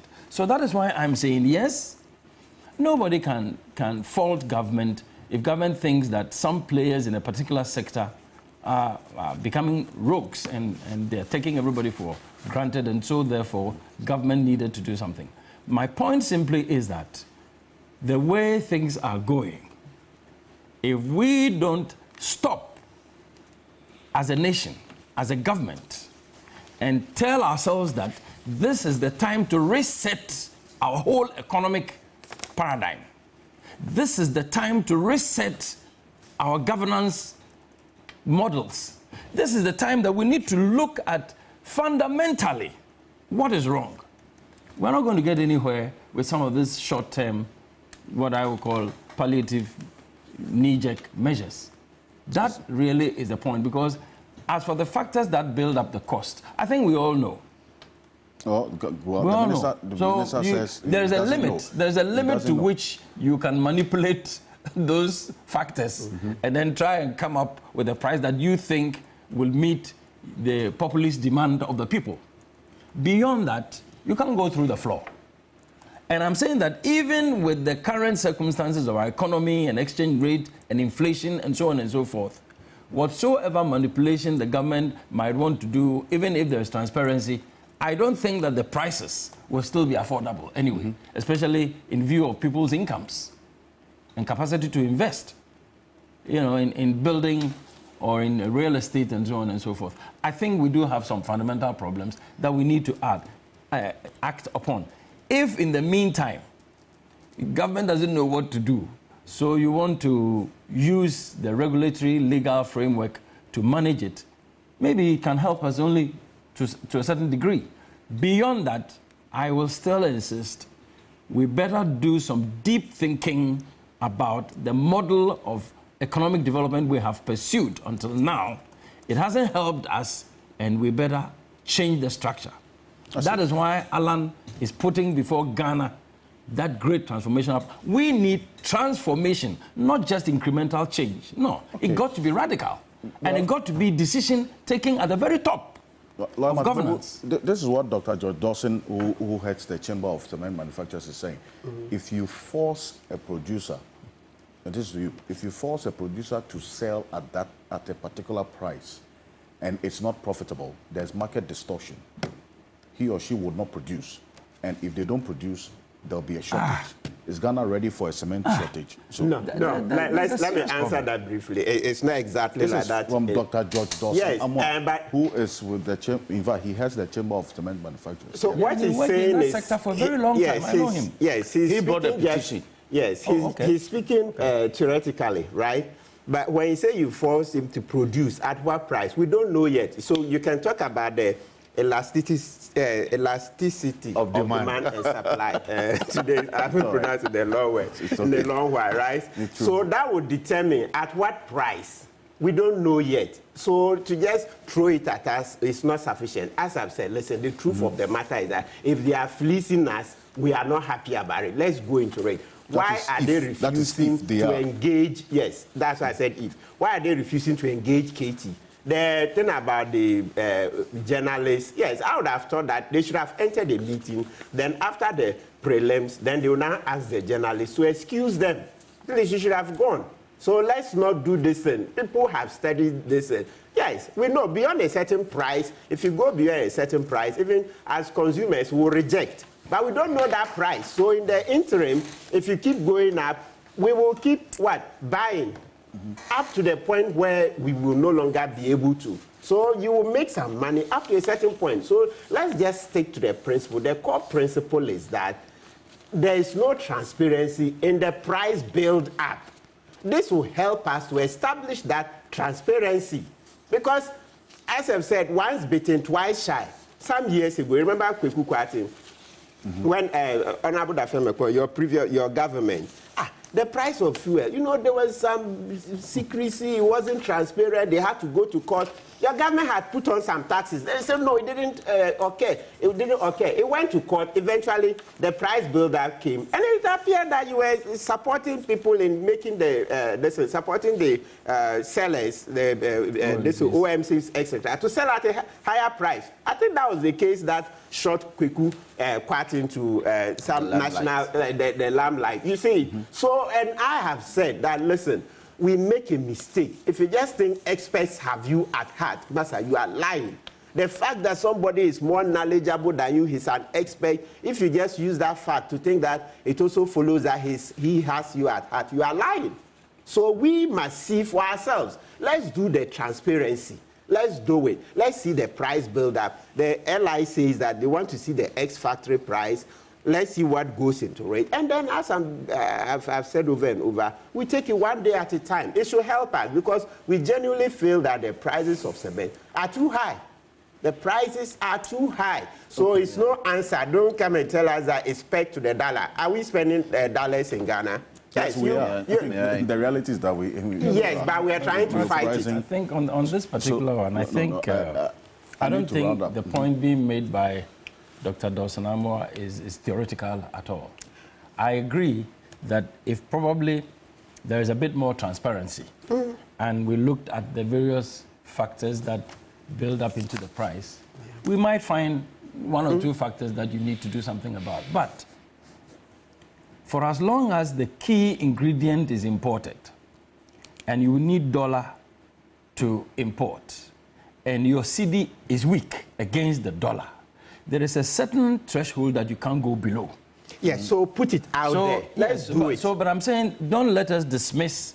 Oh, no, I'm not dismissing. That's why I said, let's go through the process. It is merely theoretical. No. I think it is very, very practical. There's a part that I said, yes, it's theoretical because he hasn't shown yet. It's when we've gone through it, then we'll be sure. So we'll not just assume that somebody is an expert, so he has at heart. No, the person can be an expert and be what? A money grabber. He's a businessman. He's looking for profit, right? So that is why we see that the businessman looking for profit is not wrong, essentially. So we too must also look at the humanitarian aspect. That listen, your profit-making desires must be restrained. There must be a humanitarian aspect to it, and that's what the minister is leading. As I've told you, I'm not happy that he's talking about jail terms and honorable. I hope you guys can do something. That there was this point that was raised. The 1 to 3 years jail term. Yes, honorable. You are here. You can help us. You are an expert in it. So now, are you going to be sitting on Mondays? I understand. Yeah, we are going to do extended sitting from the 15th. Okay. So extended sitting means sitting for Mondays instead of from Tuesdays, and also sitting beyond the time appointed for Parliament. Hey, so then it means that the LI will pass. You will get it 21 sitting days before you rise. Yes. Oh, but please. So that's what. No. So if I come in, I can clarify some of them. So one of the main concerns raised by my senior, the honorable former minority leader, Haruna Idrisu, is that because once the LI is laid, time begins to tick. Yeah. So before the 21 days matures, the subsidiary legislation committee must come to the floor with the report regarding the the pre-laying considerations of the instrument. Look, it's a skeletal instrument. It's a 5-point regulation instrument. Very, very skeletal. Okay. So a lot of consultations hasn't been done regarding it. Yeah. They did consultation in respect of licensing cement manufacturers, which is a new regulation, and you have not even implemented that fully yet. Now, I just got a text. Apparently, prices of cement hasn't changed in terms of dollar terms. They've been, for the past 10 years, hold on, for the past 10 years, hold on, for the past 10 years, they've been producing cement at between $6 to $7. It hasn't changed. Per bag. Per bag. Okay, so the element of depreciation is what made the price go up. Exactly. So if you multiply $7 by 16 cedis, you get $96. 96 cedis. 96 cedis. Yeah. So when they add transportation costs, you are hitting 100 cedis plus. This is where the problem is. So it is the mismanagement of the economy that is the problem, not the manufacturers. They haven't fleeced us. Oh, no. Oh, that one there. To say they haven't, we don't know. You remember, let's say electricity. Let me finish.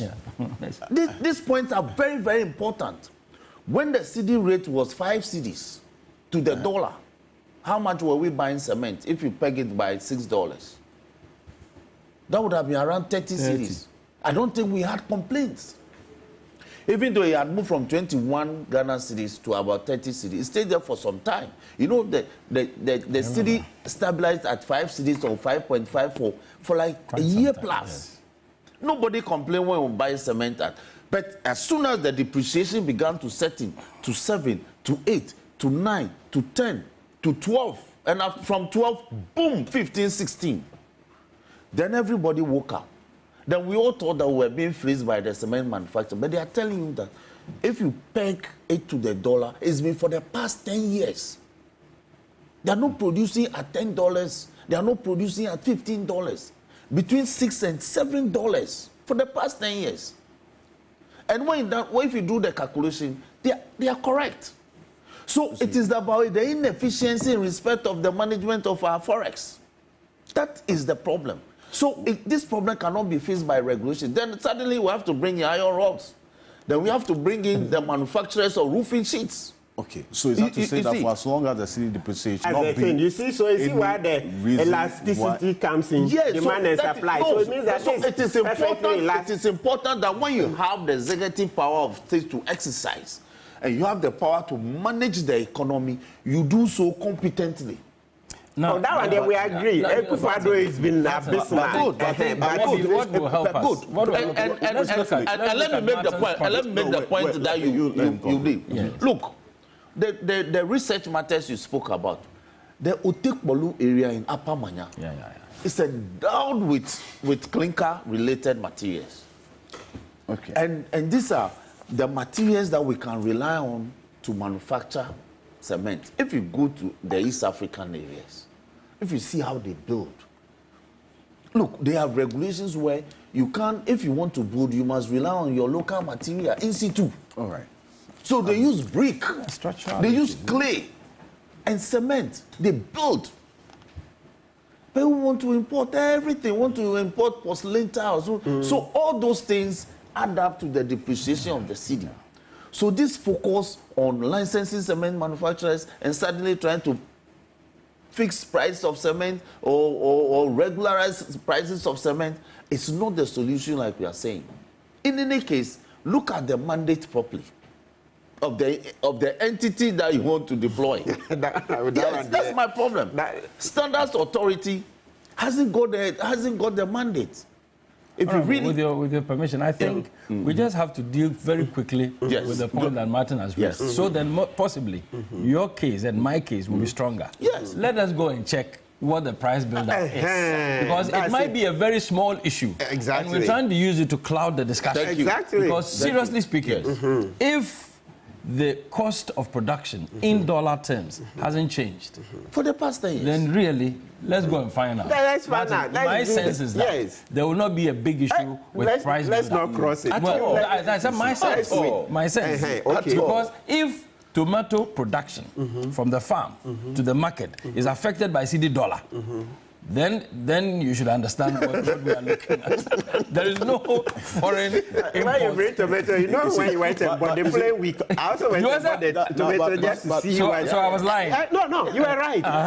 36 it's good you went to market yourself. Ghana. It turned out that one fruit was for 4 cities. Yes, small, tiny ones, right? But this one, let's go. Let's test it. I want you to just conclude on that point, the intervention you wanted to make earlier about the fact that if for as long as, even though the cost of production in dollar terms hasn't changed over the last 10 years, the city has a cyclical relationship with the dollar. We continue to see the depreciation over time. Does that mean that for as long as this happens, here's what's going to be the case? The outcome is that the price of cement will go up. Yes, which we cannot bear. Good. I like that. So can we continue to raise the prices of cement because the city is falling? Yes, you know, in times past, and I'm still of that same opinion, we've bashed Kufuor and Bawumia all these years for their abysmal performance in terms of dealing with the depreciation of the city. Yes, but you see, I can't say that because I don't like them because they failed,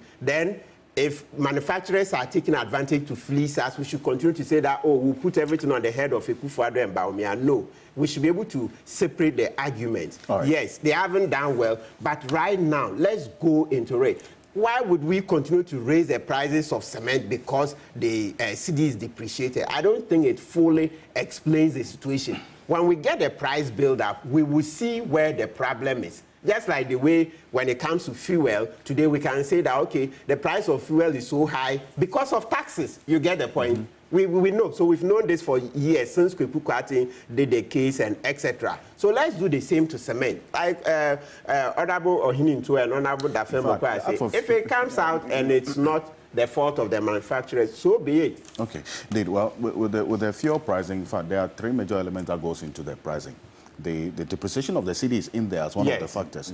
And then the taxes, that's about, the last time I counted, about 21 different levies and taxes and margins in the price. And in total, over 50%. Precisely. And then also we see the international market price of crude oil. So those are the 3 elements that goes into pricing of petroleum products at the pumps. You know, but then again, also you translate that same mechanism of transparency in pricing into other sectors of the economy.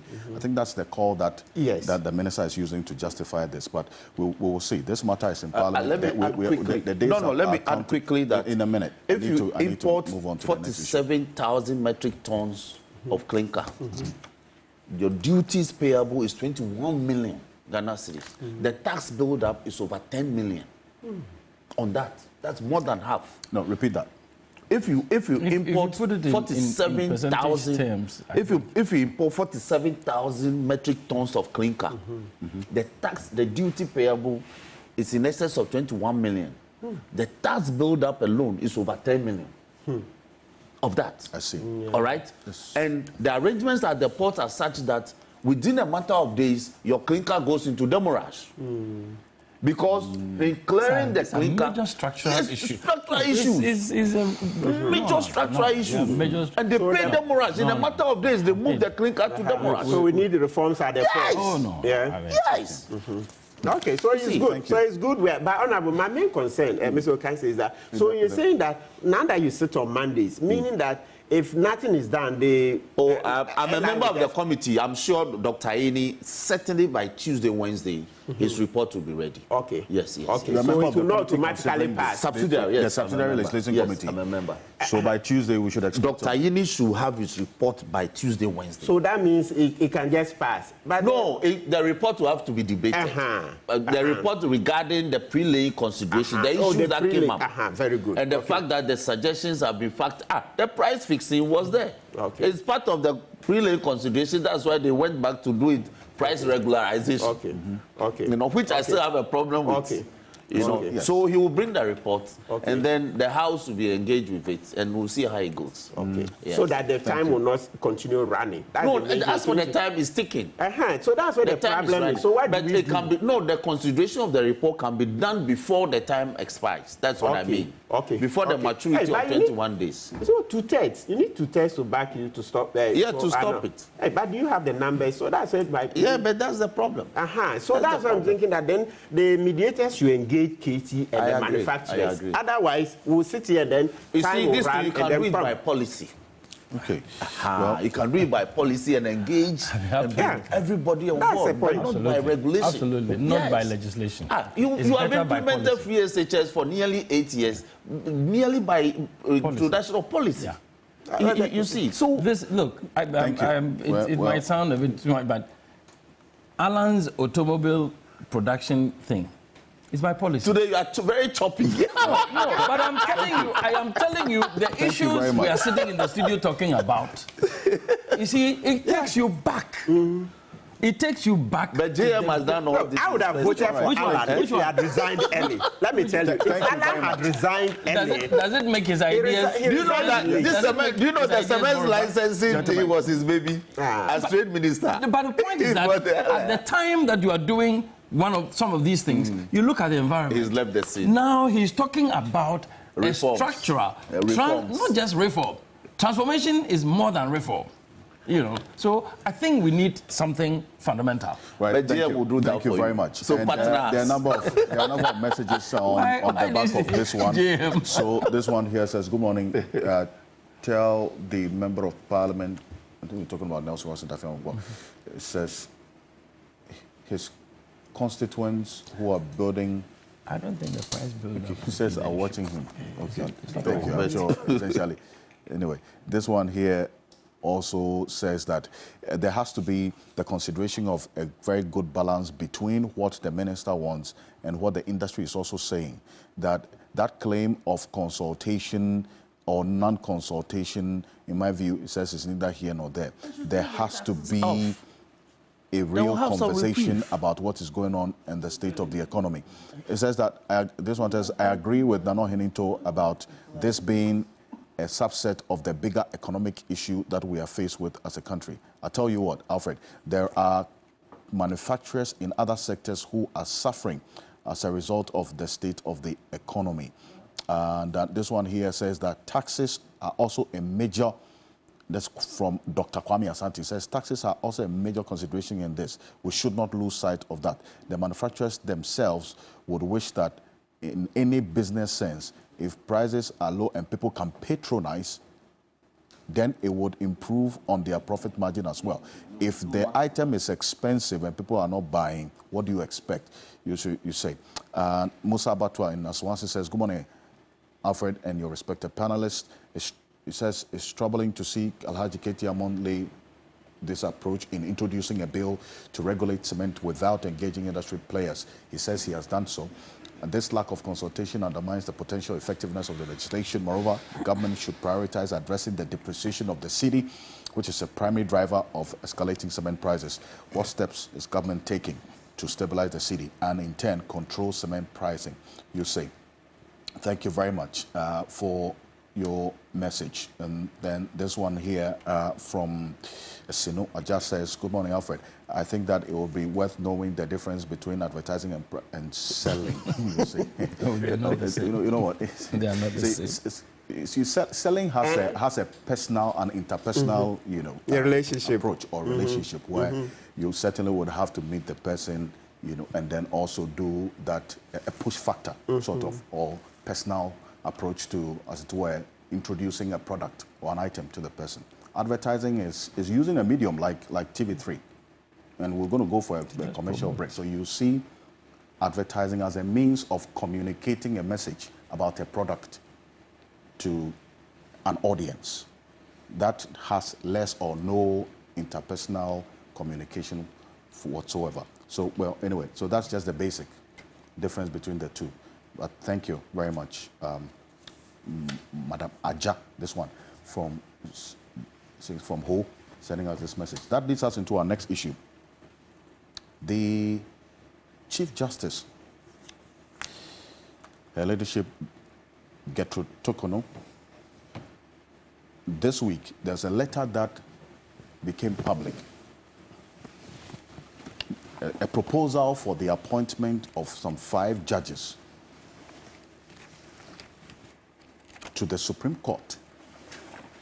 In fact, when this letter was publicized this week, in fact, that's what, for our viewers on TV3 and also on Facebook, that's on the screen right now. The details are read for our listeners on radio. I write to respectfully request the following judges be appointed to the Supreme Court of Ghana.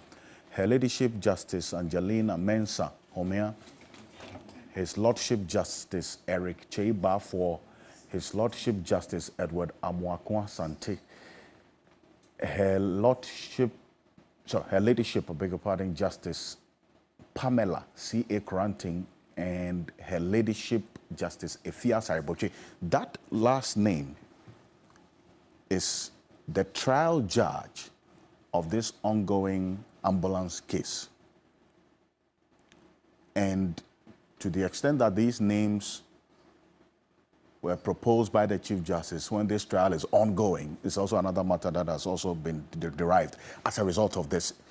Plus, the fact that the Attorney General, who is a major subject in this ambulance trial, is a member of the Judicial Council who would, or who should have been the ones also sitting and making this proposal and not a direct request from the Chief Justice. So it's all of this that many have seen as wrong, unethical, unusual on the part of the Chief Justice. In fact, Professor Kwekwaza has written quite lengthy on this, and will show portions of the argument that he raises, specifically referring to Article 1442 of the 1992 Constitution. Let's put that on the screen for our viewers. Article 1442 of the 1992 Constitution. Let's read that and establish exactly why this is unusual, this is strange and concerning, to say the least, in jurisprudence. Article 1442 says that the other Supreme Court justices shall be, quote, appointed by the President acting on the advice of the Judicial Council in consultation with the Council of State and with the approval of Parliament.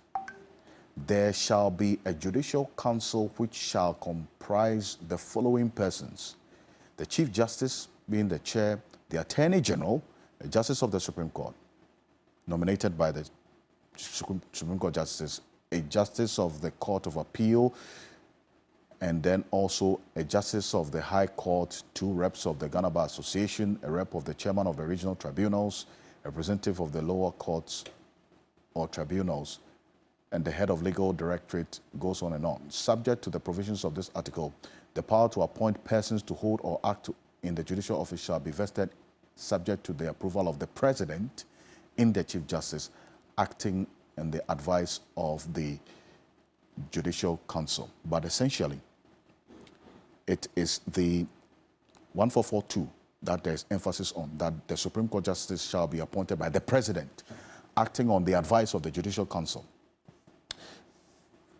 Well, do you, in reading the details of this letter that was addressed to the President on the hand of the Chief Justice, you get the sense that this is a collective view of the Judicial Council? Not at all. What we have seen. Not at all. Why is that? No, I don't get it. And I'll be very surprised. I think the Judicial Council would have its own letterhead.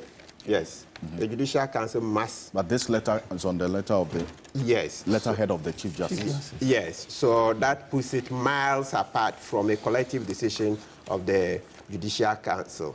Besides, the NDC held a press conference where they gave further details that they have confirmation that the Ghana Bar Association, the leadership, confirmed to them that they opposed the proposals made by the Chief Justice to the Judicial Council. So it was shut down. It was shut down. So quite clearly, and so far, the judicial, or let's say the Chief Justice has not come out to deny these allegations. So I take it that for now, we can go with the statements that the NDC has made, that the Ghana Bar Association refused, and among others, so let's say collectively, as a judicial council, they shut down the proposal, of these 5 names. Yes, yes. So that is. But what is odd and strange and unusual about this? Okay, so odd and strange and unusual about it. Number one, there is a case of the Ghana Bar Association, Nene Amegache and others versus Attorney General. That case was in 2016 Supreme Court of Ghana Law Report. That's for the lawyers, those who want to read. 2016 Supreme Court of Ghana Law Reports, Volume 2. Starting from page is 872 to 898. So you find that in that particular case, the Supreme Court held, so the date it was held, the decision was on 20th July 2016. That was the election year, right? Good. So in that decision, what the Supreme Court said was that, look, there's been a long-standing practice that in order to activate or in order to set the ball rolling for the appointment of Supreme Court judges, the practice has been that you have nominations from the Ghana Bar Association, 1. Then you have nominations from the Chief Justice, 2. Then you also have nominations from the Attorney General. But all these go to the Judicial Council. Please, this is where the most important fact is. Meaning, in other words, to set the ball rolling, the recommendations must come from the Judicial Council as a body. So what you find is that the Chief Justice's letter going to the President is not law. It's not law. It's not law, at least going by this decision. Because, you know, it's the Supreme Court that explains the provisions of the Constitution. Because this was the one in which Puaman and others, yes, Puaman, Justice Puaman, yeah, their appointment and etc. So the Ghana Bar Association wasn't happy. You know, sometimes when I sit back, you know, you go back, you read Daily Graphic, front page, Justice Amegache, later he was appointed to the Supreme Court. He was vehement against it. No, it's politics, you know. Later, he himself, it's a political party that he had to come. That took him there. Because his boss is Okujeto. And so, listen, Amegache cannot run away from the fact that it's for Okujeto that he got appointed to the Supreme Court, right? So when he was... Okujeto is MPP. So the time Amegache was going through the process, I said, you see, a few years ago, front page, Daily Graphic. No, it's supposed to put a mind going. Exactly. So for a man's appointment delay like a year. You see, it's a small world there. It's a small world. She said. Okay, so the Supreme Court says in this GBA Amegache case that take your nominations to the Judicial Council, even you, Chief Justice, take your nominations to the Judicial Council. Then the Judicial Council will go through, I mean, they have their own internal process about vetting the nominees. When they are done, then they recommend to the President. Can we have 1442? Yeah. Let's read it again. 1442, can we read it again? You see, so no matter what you do, to be able to properly invoke the powers of the President to appoint, there must be a recommendation from the Judicial Council. So it's difficult to see how the Chief Justice's letter can kickstart. So it says that 1442, the other Supreme Court justices shall be appointed by the President, acting on the advice of the Judicial Council. So we'll leave out the Council of State Matters, blah, blah, blah. But you see, this is how it starts. So if the President has not received any advice from the Judicial Council, he cannot start. So I try to think about it that, so maybe, you know, these kind of things, could it have been that, yes, if the Chief Justice wanted to do, but even in this case, the facts are showing, there was a publication in the Daily Post, and then the NDC press conference. It's saying that the Chief Justice earlier on went to the Judicial Council and it failed. So I don't know whether this was a last-minute charm. A backdoor approach. But please, from the decision I'm reading here, dear, that backdoor too cannot work. Because they are saying that that's been the practice through the Judicial Council. So a Chief Justice cannot write to the President, and then the President will now, because the President can't do it without the Judicial Council. And, you know, quite apart from that also, the timing is very bad. Yeah, the timing is bad. The optics are not good. Akufo-Addo has barely 5 months to leave office. we should not give him another opportunity to make a decision, as momentous as appointing Supreme Court justices. No, he should wait. Let the new president come. Besides, number 3, when you read the GBA case, the Supreme Court itself said that, listen, there's been the convention that their number is never gone beyond 14. Yeah? Yes, you hear Tuguba. Same decision. Yes, he says that their number is never gone beyond 14. As far as I'm aware, currently they are about 15, right? So why are we, why are we adding more? And I appreciate that, yes, there's an overload of cases in the Supreme Court. I appreciate all that. Yes, I have cases that I wish they were called. In fact, that's the one of the reasons that the Chief Justice gives, that you admit that there are so many cases for the Supreme Court to hear. Yes. Let's play that short as you look for it. Let me make this point. By the Chief Justice. But Article 125 makes it clear that justice emanates from the people. Okay. So it shouldn't be a decision for the Chief Justice alone. No, no. It's not an autocracy. Let's have a national debate. Oh, people, look, we ourselves in time past, we've said that the convention is that we've never gone beyond 14. And this 14, let's know that it's not only in Ghana. Even in our African peer review mechanism, it went there. You know, at a point, the African peer review mechanism under President Kufuor's regime, when they were in such, we've had this debate. This is not the first time we are debating these numbers. So the African peer review mechanism, they even came back when Kufuor submitted our report. They came back that we should legislate, right? And then at that time, we heard in the news, the debates that were going on, that, oh, we reckon that by convention, we don't go beyond 14. So if, for any reason, we now think that, no, we'll go beyond 14, and I don't have a problem with us going beyond 14, because as long as it helps in efficient justice administration, I'm for it. But it's the manner in which it's being done, secretly, the Chief Justice alone writing to the president, no, Ghana belongs to all of us. Let's have a debate, let people weigh in, lawyers and non-lawyers. Then we will see the wisdom in it. But where you just have the Chief Justice alone writing to the president, no, no, that's not how it's done. It's a democracy. Article 125 says justice emanates from the people. So if in times past we've said we've never gone beyond 14, and now we see wisdom in going beyond 14, let there be a national discussion. Let there be a national discussion. Let people weigh in, especially the non-lawyers. Yes, sometimes you sit down, you think you know it all. A non-lawyer or lay person opens their mouth and you see that, oh, listen, they've said, you had never even thought about it, right? And the last point, the fact that the trial judge in the Jakpa case is also on the list. Justice Efia Sewa, oh, you know, she's a fantastic judge. Of course, we have this being human, it cannot be all perfect. But today I'm not talking about those issues. So for this purpose, fantastic. But once it's come out that Jakpa says in his tape that Attorney General says that things have been arranged. Things have been arranged. Hey, and in Ghana here, the Attorney General is telling you that things have been arranged in a trial. Naturally, you would think about communication with the judge, etc. We can't shy away from this. Let's be very open, right? Otherwise, our democracy will not grow. So when I saw the list, I said, hey, then is that part of the things have been arranged? There will be suspicions, and I'm not the only one. Even in the Ghana Bar Association, the Supreme Court itself recognizes it. You see Atuguba talking about it, that people have always been skeptical, etc. Not once, not twice, more than 3 times.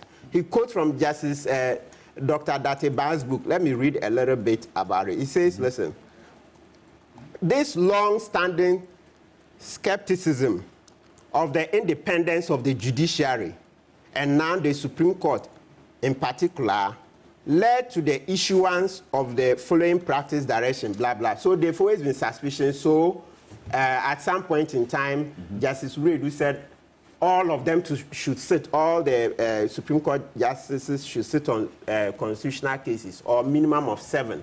Then later, another, was it Wood, who came and said, then at least 9. We are not able to do 9. We do 7. I think they will do 1. Then you go on. So Atuba, his opinion is laced with so many quotations showing our history, the way Kwame Nkrumah made the judiciary very pliant, right, etc. So they trace our history and you see that citizens have never trusted the courts. That's it. It didn't start today. Yes, they will quote and quote and quote. right? Look, you go to page 885. This skepticism, as noted at pages 48, 49 of Dr. Dateban's formidable book, Reflections on the Supreme Court of Ghana, blah, blah, blah. Then he go on. So you see that Dateba also mentions, states the point. So what we're saying is that we're developing the point about Justice Asaribuchi being on the list. So when I saw her name, I said, yeah, this will... Especially when the trial is ongoing. Exactly. I said, this why it will just feed into the suspicions. And you follow debates and you see people saying it all over that, we knew it. You see, it's unfortunate. So maybe all of this should have informed the manner in which this was done. That, look, let's shelve it for now. You remember President Obama in 2016 when he was leaving, he wanted to appoint the current Attorney General, Mary Garland, to the Supreme Court. The Republicans told him that, no, this is an election year. It's too late. It's too late. So Garland didn't make it. So, I mean, please, the time is too late. At least, but you know that 2 have been approved. Justice, 2 out of the 5. No. They are not there. They are an additional. Frimpong. It's Frimpong. There are 5. No. Frimpong, Justice Dr. Frimpong, and then he's not on the 5. Benasco Issa. So I understand 2 have been approved. So they will soon be. They will go through. They are not on this list. This is not. Yeah. So the Daily Post story I read. I understand the Judicial Council has made a recommendation for 2 to go through. So we are now, is these 5 that have been shut down. It's an election year, barely 4 or 5 months to an election, notwithstanding that the justices, the nominees are good, etc. But I think the timing is bad. Let's deal with the election first, and then after that, we can come back. And then, as I mentioned, if we are going beyond 40, let's have a full debate about it. So is it that we're going to restructure the Supreme Court and have various divisions like this, a constitutional court, this is not. So there must be a debate if you are going beyond the 40. This has nothing to do with the competence or otherwise of these 5 persons. It's a lot more about the procedure. Exactly. And it's good you are asking so that I will repeat. We don't want to, these are fine justices. As for Cheba, you could see that, yes, very, very independent. The rest of them, Justice Homia, these are people who have appeared before. So you can't fault them on competence. So this debate is not about competence at all. We are talking about the timing. We don't want midnight judges. You remember, even just 2 weeks ago, we were talking about the case of Marbury versus Madison, midnight judges, where the outgoing president the night before was signing the appointment letters of some judges, and then he had to lose. And so John Adams, when John Adams was leaving, and then President Jefferson, Thomas Jefferson came in. Then Jefferson didn't want to let them have their appointment letters, and then they went to the Supreme Court and all that, right? So that's where we got the phrase midnight judges. That's a judge who is appointed very close to the time of exit of a president. No, we don't want it. I think let's go on and then finish.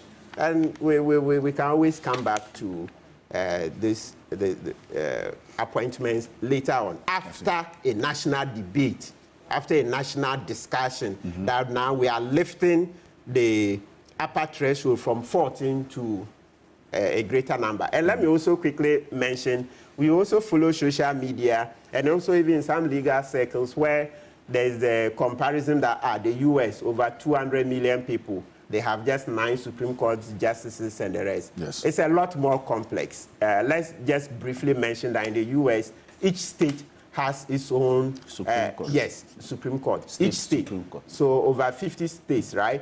All of them, they have state Supreme Court. So you go from the county courts, etc., up to the state Supreme Court. And then, even possibly after the state Supreme Court, some of the cases now go to the U.S. Supreme Court, etc. So it's complex. So please don't just do the 9 against 20 that we want to have in Ghana. It's a lot more complex. Let's leave that. As I've said, for me, let's do a national debate, because the African peer review mechanism tend to, as I've said, we've said it in the past. We promised them that we conventionally, we've never gone beyond 14.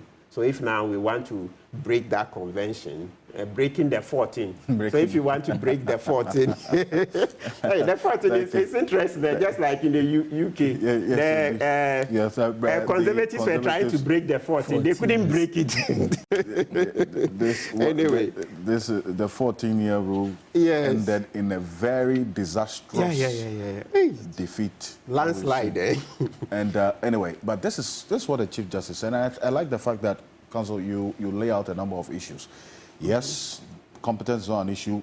The need for more justices at the Supreme Court is not an issue. It's a very legitimate demand that we have because of the number of cases at the Supreme Court as we speak.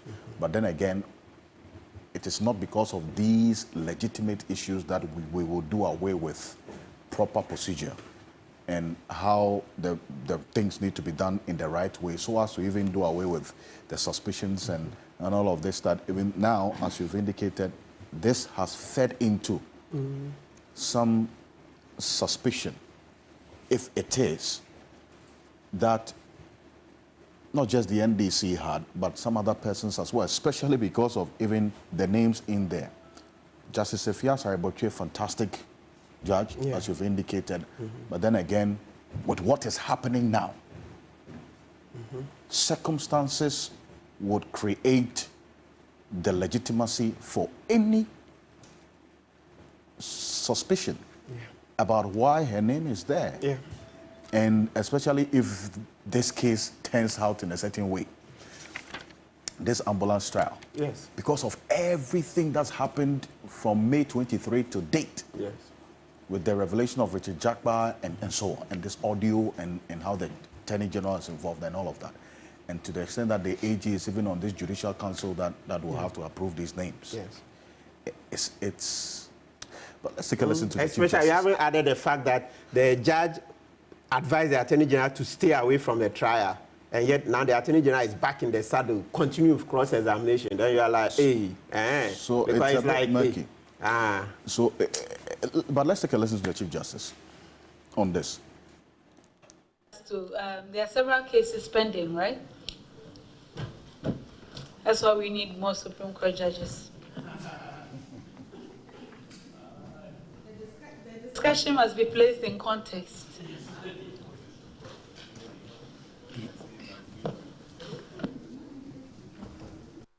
There are several cases pending, right? That's why we need more Supreme Court judges. The discussion must be placed in context. That's why we've done the best we can to place this discussion in context.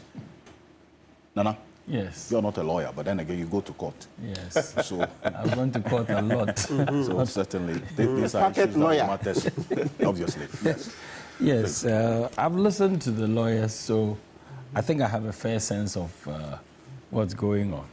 Now, if it is the case that the law requires that it is the Judicial Council that makes the recommendation, then for me, that is the starting point, really.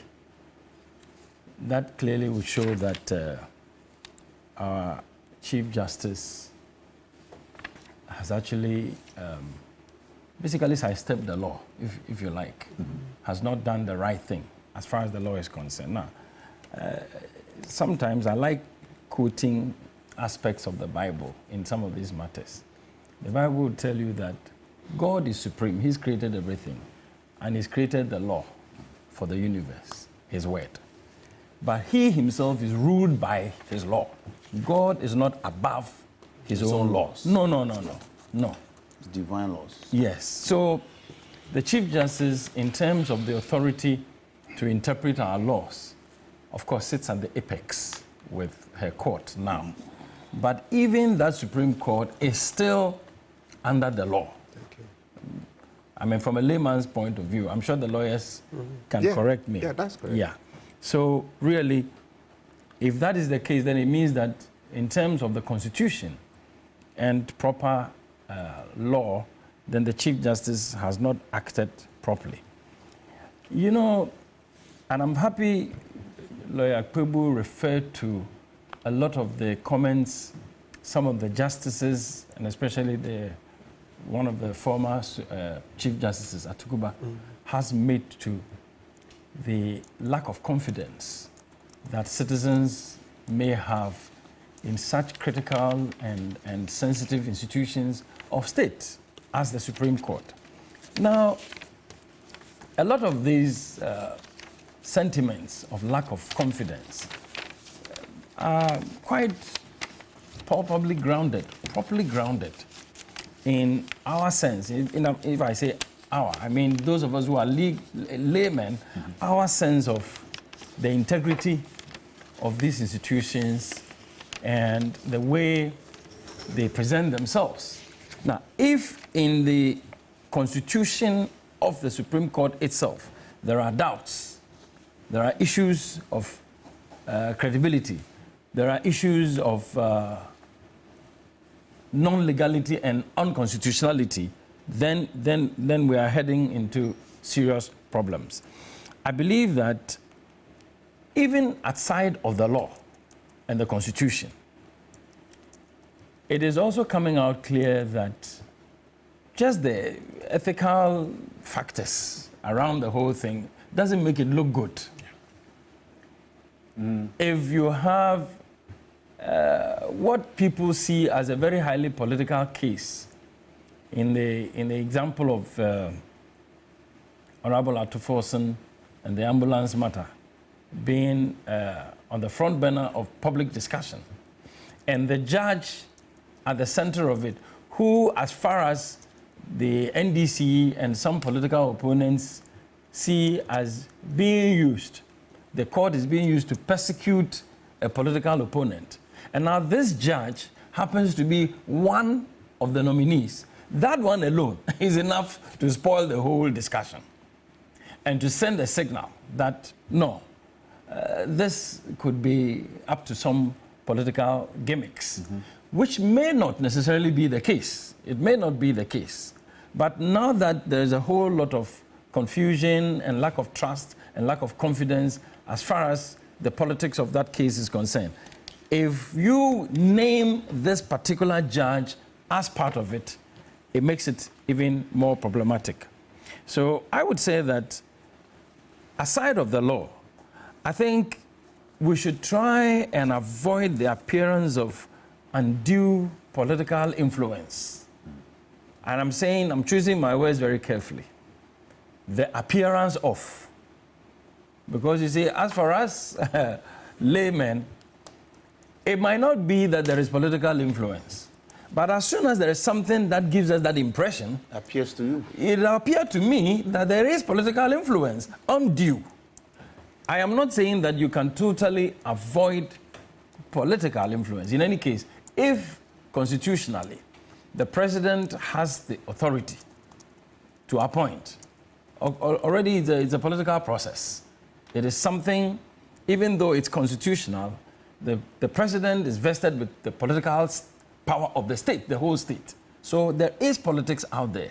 But where it begins to appear that the influence of a certain political bias is unduly being brought to bear on this process, we will forget about the substance. We will put aside the real issues and just focus on the peripherals. You know, but in any case, even in this case, there is a major case to be made for the substance in terms of law. So that is bad enough. Now, secondly, you are looking at a situation where people feel that there is some political underhand dealing. It just doesn't go to help the credibility issue of the institutions of state who require, by necessity, they require to have that credibility. People need to have confidence in, say, the police. People need to have confidence in the courts. People need to have confidence in the Supreme Court of Ghana. So if there is anything that is done to take away from that credibility and create confidence issues, I think it is a very major problem for our democracy and the institutions of democracy. Now, as for the excuse that the workload of the Supreme Court is so heavy that they need more judges. I don't think that's an excuse. I think it's no. Why? Listen to me. Why I say it's an excuse? Because there are ways of going about it. My suggestion, I'm not a lawyer, but I spoke to a lawyer and he tried to explain to me before I got into the studio about this. That's why I call it excuse. Okay. Now, if we think just a little clearly about this matter, why should all land cases end up at the Supreme Court? Why should all business cases end up at the Supreme Court? Why should all chieftaincy cases end up at the Supreme Court? Why should all matrimonial cases end up at the Supreme Court?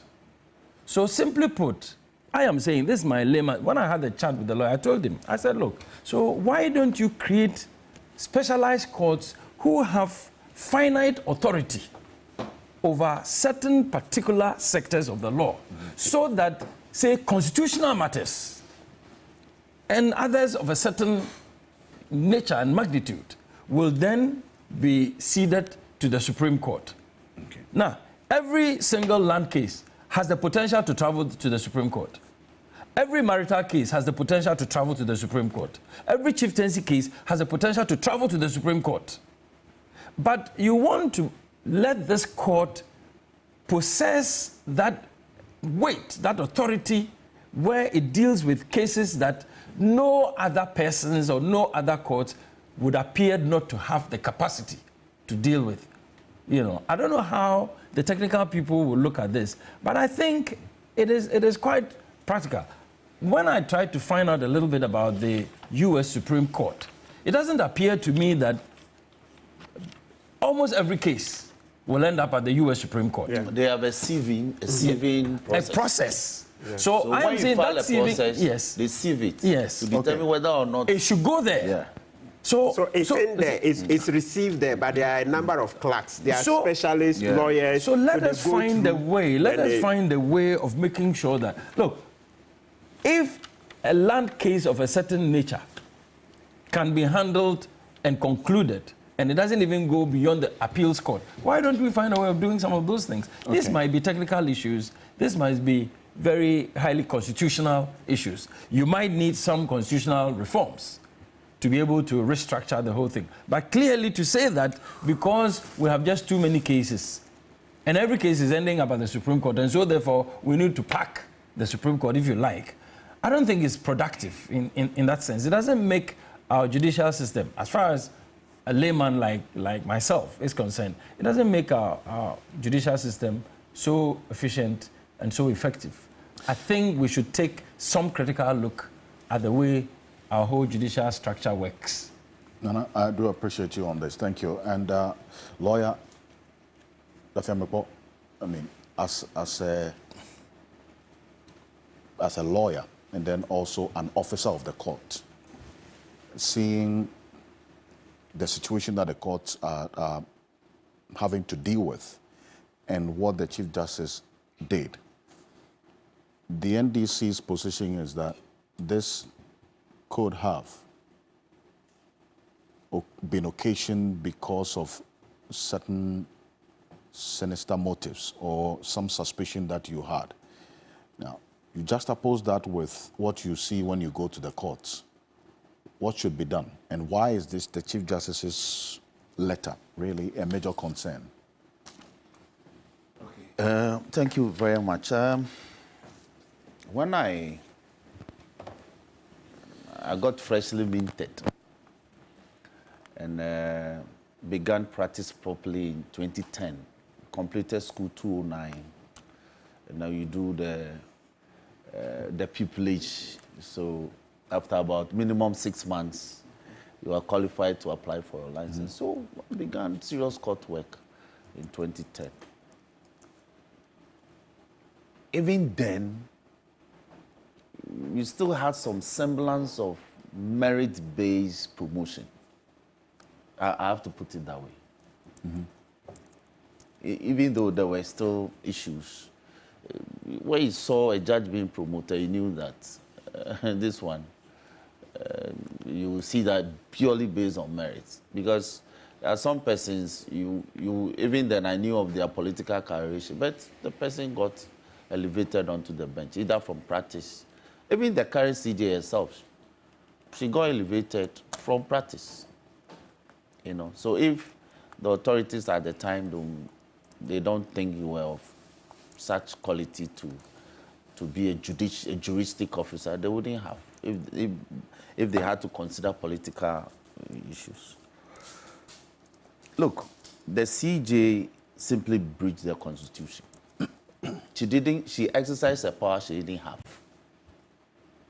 Okay, in this matter. And that's one. Two, even the composition of the Judicial Council have a problem. Because the Constitution is very specific, because it's a creature of the Constitution stipulated clearly as to the entities that should be represented on the Judicial Council. A representative from the chairman of the regional tribunal. The CJ has refused to implement Article 42 and 43 of the Constitution, which is supposed to create the regional tribunal system. It hasn't been done. 3, as we speak, we have 123 High Court judges. 123 High Court judges. We have 32 Court of Appeal judges. The senior most is Senyo Jamefe. Senyo Jamefe has been sitting on the Court of Appeal, if my reckoning is correct, about 14 years now. I think the next senior most will be Justice Sir Dennis. He was also brought from practice. He was based in Kumasi and got elevated onto the bench. No, got appointed onto the bench directly by the president at the time from practice to Court of Appeal. I think he's also about 13 years on the Court of Appeal bench. Then we have justices like Sue Barry and Novice Ayini, you know. So naturally, if there will be a recommendation for elevation to the Supreme Court, you would have thought that you would have considered the senior most from the Court of Appeal to break the ceiling and enter the highest level. Then we bring others up. But we are having judges appointed from the High Court directly, which is, for a long time it hasn't happened, but it's happened now again. Then, strangely, let me just oppose, especially what the CJ said, to justify why she thought we need more judges on the Supreme Bench. Yet you are bringing Supreme Court judges to the level of High Court matters. And yet you are complaining that you are inundated with work at the uppermost level. So keep Supreme Court judges at the supreme level. Don't bring them, don't even bring them two floors lower. So when a Supreme Court judge who sits as an additional High Court judge over a High Court matter and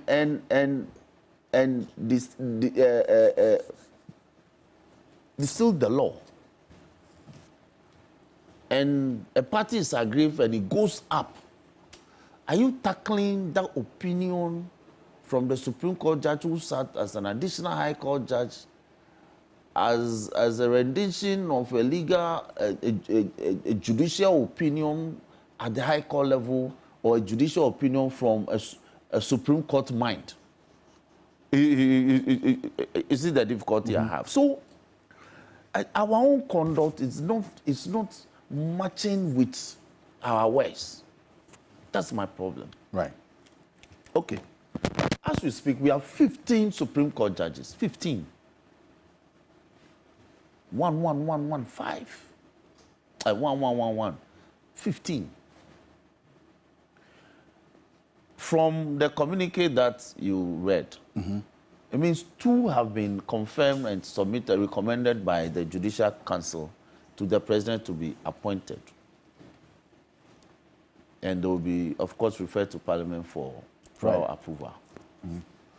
Then the Chief Justice herself, Sue Moto, proposed that 5 be also appointed. If this had gone through, that would have been 7. 7 plus 15, that would have been 22. 22 Supreme Court judges. 32 Court of Appeal judges. And the Court of Appeal, I read a bulletin recently that her decision in January has been reversed. As soon as we became a CJ, you collapse all the other regional Court of Appeals. This January. That the Court of Appeal sitting in Tamale is closed. The Court of Appeal sitting in Cape Coast is closed. The Court of Appeal sitting in Ho is closed. So all matters pending before these courts should come to Accra. And all matters pending before the Court of Appeal sitting in Tamale should be brought to the Court of Appeal in Kumasi. And then I think the one in Sunyani should also be brought before Kumasi. I see. But these were some of the justifications why you asked for more money, more to support your budgetary allocations. So if you have 32 Court of Appeal judges, manning only 2 branches, are we not inundated with work? Okay. Don't we have surplusage? All right? Now, understand how the Supreme Court works. So the court is properly constituted to work 5 judges. In cases where they have to deal with motions, a sole judge will preside and deal with motions hurriedly, as the Constitution determines. But 15 Supreme Court judges, at any time rotating, paneling, repaneling, and panel being reconstituted, I don't think there should be a complaint about the fact that you are inundated with work, so you need more numbers. Unless you can demonstrate that, of course, which they do, because when they come before the parliamentary budgetary hearing, they tell you the number of cases and that come. But what is the rapidity with which the matters are heard and determined? We don't know that. You are also not able to tell us that a Supreme Court judge on an annual basis handle, say, X number of cases on the average. You haven't given us those statistics to tell us that on the average every year, a Supreme Court judge hears about, say, 100 cases. So because of that, the workload is too much. So we want additional hands to lessen the burden. And finally, the political optics. When you have a Supreme Court, a Court of Appeal judge who has been serving efficiently, effectively for 14 years, and he's glossed over for his colleague who had just been promoted less than 2 years, and is on her way to the Supreme Court, you have cause to worry. You have cause to worry. Okay. So, for me, these are the matters that are germane to this case. But the CJ completely acted unconstitutionally, and yet there will be no consequences when that happens. When the CJ acted in breach of the constitutional provision, what is the penalty for that? What is the punishment? Yes, but there's none. There's no consequence. So we'll continue to breach the Constitution with impunity. Okay. Nelson Roxon, thank you. As a Member of Parliament for the South Dike constituency and also private legal practitioner, is a member of the Subsidiary Legislation Committee of Parliament, the Constitutional Legal and Parliamentary Affairs Committee of Parliament, and also the Public Accounts Committee of Parliament. And he's the NDC's candidate for South Dike, the 2024 elections. And he's going to have to run into another meeting, but would also have a representation from the NDC replacing him. When we get into the next issue of Dr. Matthew Poku Pempe finally approved and as officially outlawed by the NPP after the approval by the National Council, the National Executive Committee, and then the Steering Committee, all those 3 levels as well. But before we go into that conversation, Lawyer Martin Pebu, there's been an express request from a number of our viewers plus a family that we understand you helped for 8 years. You were in court for this said family, and you did not take a dime for that service that you rendered. And I understand that you won that case for and on behalf of that family after 8 years of going to court for them. And this is the case of the Achimota Secondary School found liable for negligence in the death of Kevin Kofi Moses. Kevin Kofi Moses, who in 2016, aged 15 years of age at the time, a promising student who passed away on December 4, 2016 from cerebral malaria. And understand that the family decided to test the law on this matter. You represented them for 8 years in court, and you did not take a dime from them. And you have won this case.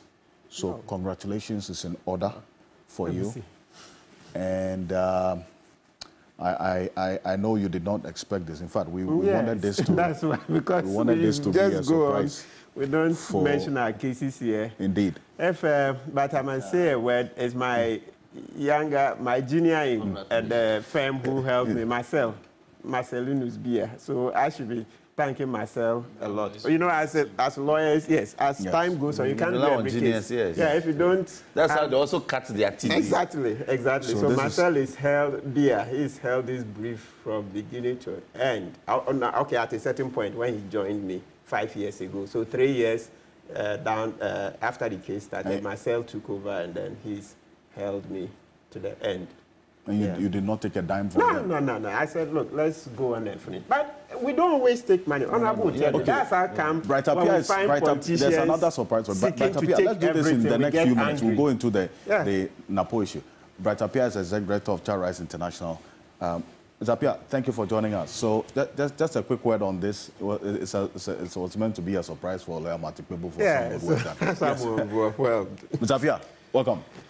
Yes, thank you, Ocansey. I think that if you've nailed the issues, and to start with, I really want to commend Martin for what he has done, and I feel that if there is any way to describe him at all, it would be that in law there is something that they say that a good lawyer knows where the law is, and I think that he perfectly fit into that description. And you see, I've worked with a lot of lawyers, and having my background in law, clearly it's not every lawyer that do have that, the social capacity to be able to identify laws that, can fit into things like this, but is able to do that. And I think that we want to use this opportunity to say thank you to him, and continue the good work that he's doing in the area of human rights. And a lot of people that I've interacted with, especially vulnerable people, really have that understanding of the work that he's doing. So we want to appreciate him for that. Getting to him and telling him that this is the case, and he decided to take it up without taking a dime, I think that we need to commend him for that. And the case itself, let me just have a brief on that. Based on this case and how he's been able to handle it, the court has also come to a certain conclusion, and I think that within the space of child protection, we need to highlight it properly for institutions to get to know what the position of the law is moving forward regarding this particular case. And clearly, the court acknowledged that, yes, the duty of care is crucial, especially where you have children in an institution. And once children enter the institution, you fully owe them that duty of care. And it was established in that case. And if you look at how the judge enunciated on those things, clearly come to the point that Ghana Education Service should take a cue out of this to be able to look at how they can cause a reform within our educational system to recognize the protection component of children. Because if you listen to the judge, well, the judge was clear that, look, the best interest of the child matters in all the Right. frameworks, especially how institutions must conduct them. So we expect that some of these things would also come to bear in terms of how they handle issues of child protection in our institutions. Thank you so much. Thank you very much, Bright Apia, and for also coming through this morning. Yes, this is he's still in shock and surprise for this. Yes. It's a pleasant surprise. Yeah, I didn't. We don't announce cases. Yes, we indeed. do in court. But this was an express request from the family and then also from Bright Apia. So I think it was worth we doing it. But congratulations to you and your team. Yeah, thank you. At your firm. We'll be back shortly after this quick break. We'll get into now the NPP's presidential ticket is complete. Is the NDC losing sleep about this development? And is the movement for change also strategizing to respond to this? Especially because we don't know the movement for change complete ticket as yet. We only know Alan Chemanting. Is he going to have a running mate? How is the movement also moving forward? We'll be back shortly after this quick break. Stay with us. This is the key point. Don't go away because we'll have a few people joining us.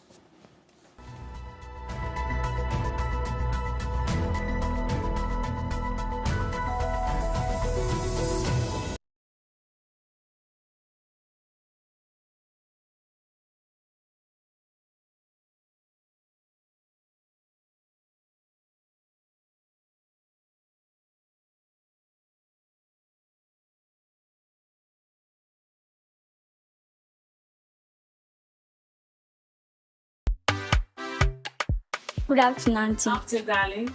One chilled bottle of Nero orange, please. You want the cola, orange, lemon, vino, Nero. Wow. Cola, orange, lemon, vino. I'm gonna feel it cool, it refresh your body.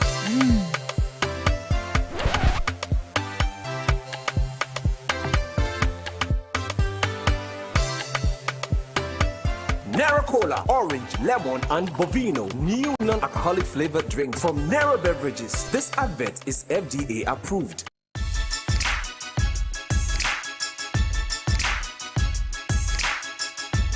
Your favorite programs on TV3 are switching times. Sports Station, which reviews the best sports action on Monday, is now at 5 p.m. And GPL Express eases you into the weekend at 2 p.m. on Saturday. So same shows, revamped, more analytical, but more engaging and better on TV3. Are you dreaming of Asia with your family? Let's make it happen. Join Global Wings Travel and Tours for a 9-day all-inclusive tour of Malaysia and Singapore from September 9th to the 18th, 2024. Experience the best of Malaysia and Singapore. Visit famous tourist sites in both countries. Take car cable rides, try local foods, and relax in luxurious hotels. This incredible package includes return air ticket, Malaysia visa facilitation, 9 nights in a 4-star hotel, daily breakfast and dinner, all taxes, airport transfers, and travel insurance. Join Global Wings this September and create memories that will last a lifetime. Book now by calling or WhatsApping 0553 688 398 or 0550 188 181. Star 712. Which are the coming on Greece? Yeah, and now you were back in Greece. To say, why you fit on millionaire? Yes, the luckiest at Aroma. To say, about from Massa Echeman. Yeah. Now check this. Sister Abna, aka Kobe Hima. The luckiest at Aroma. Queen B. Yeah. Boss Lady Baku Pay. Let's go. Hold on to your seats, folks. Such anyway, be you smooth. Way enter your friend will upgrade. Luckiest and Aroma. And the best part that with the luckiest, Obia were a shot to a good life. And I'm talking to you, me, your girlfriend, your ex, your neighbors, your landlords, and even Goro voice. And no one is over dialing with lucky number. Star 712 hash. No. Coswalto ticket to win in the community draw or the grand draw on the 30th of November 2024. The luckiest is regulated by the NLA on the Caritas platform, not for persons below 18 years. T&Cs apply. Encounter the true spirit of prophecy, which is the testimony of Jesus Christ, and awaken to the limitless life of God beyond your wildest imaginations through the power of prophecy with Prophet Elvis Mbonye, now every Saturday, 11 p.m. Greenwich Mean Time.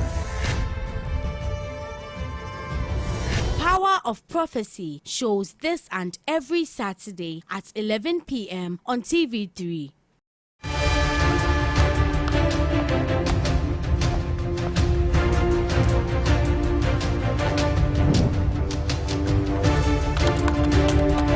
This is the show that brings finality to all the critical issues. It is the stage where all the facts are checked, issues thoroughly interrogated, opinions shaped, and debates settled. But over here, we do more than just talk.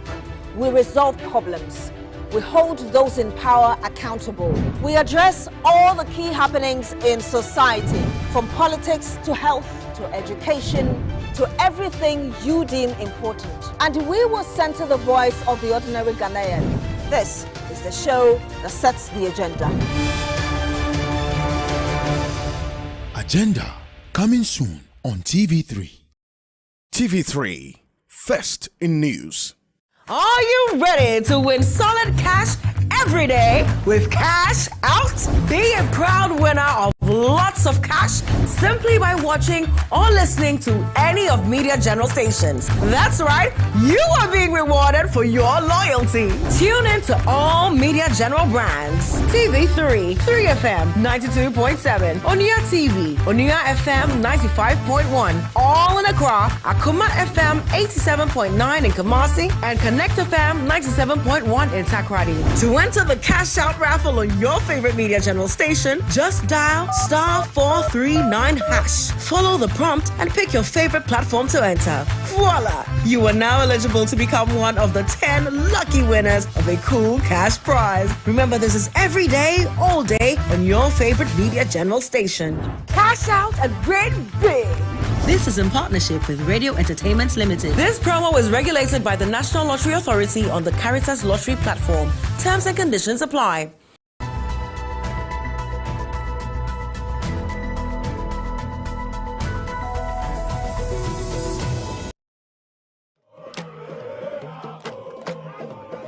It brings to us a bold, confident, hard-working, result-driven, decisive, grassroots mobilizer, charismatic, patriotic, and demonstrable, incorruptible person. He's a leader with a clear track record of achievement, and he shares Dr. Muhammadu Bawumia's vision of bold solution for our country. He complements our flag bearer in many significant ways, and the two enjoy a warm, personal relationship anchored in deep mutual respect.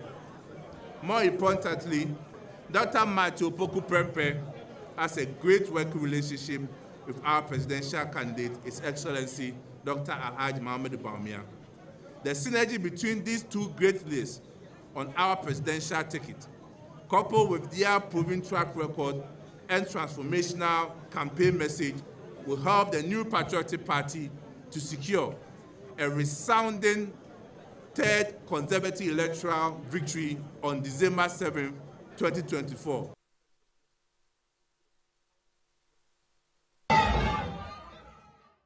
So there you have it, Justin Frimpong Kodia, who is the General Secretary of the New Patriotic Party, announcing what was expected. As a matter of fact, if there was going to be any other name, that would have been the news and a big surprise.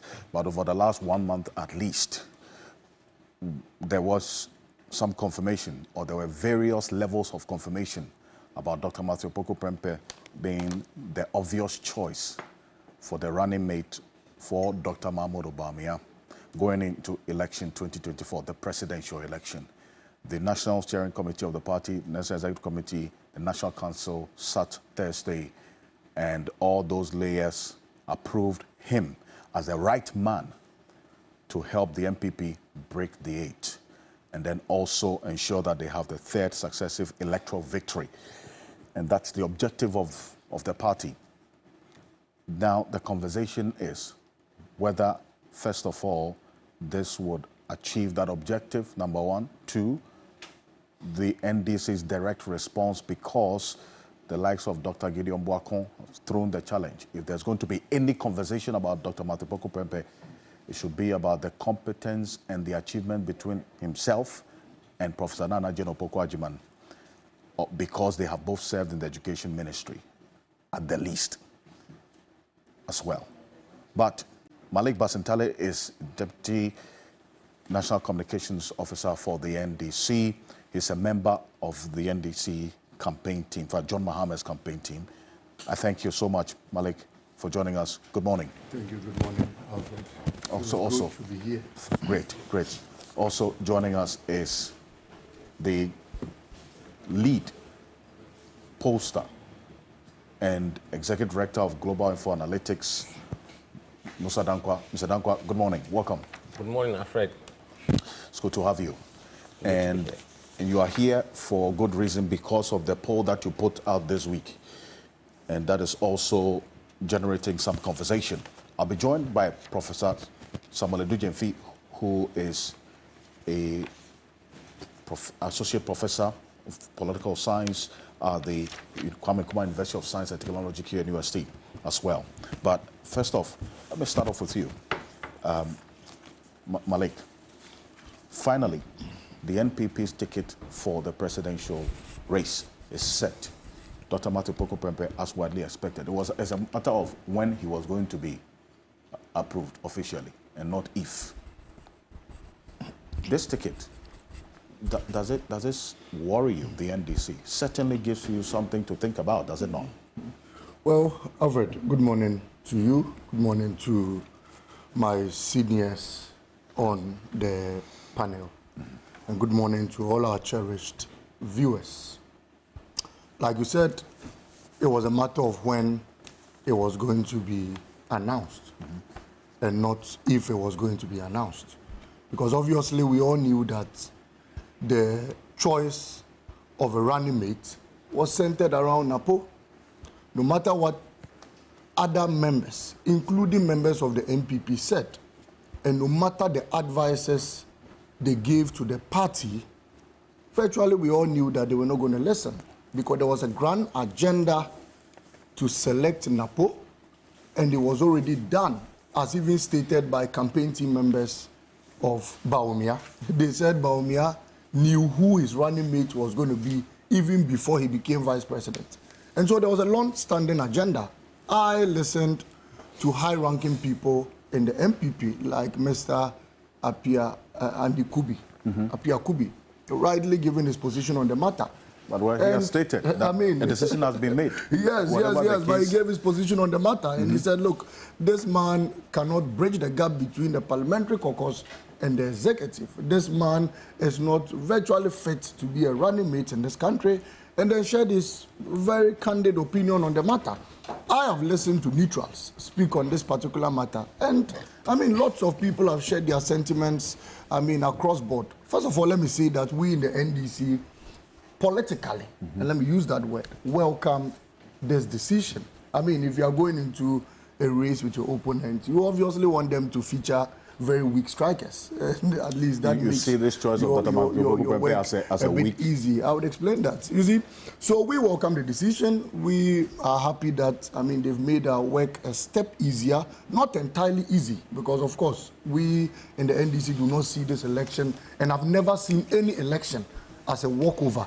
The will of the people must be sought. The will of the people must be protected, and the will of the people must reflect on the election day, and that can only be done by political vigilance and extra work being done by the political party. So let me say that yes, we see this as a step further in making the elections easy, but we still and will not see any elections as a mere walkover.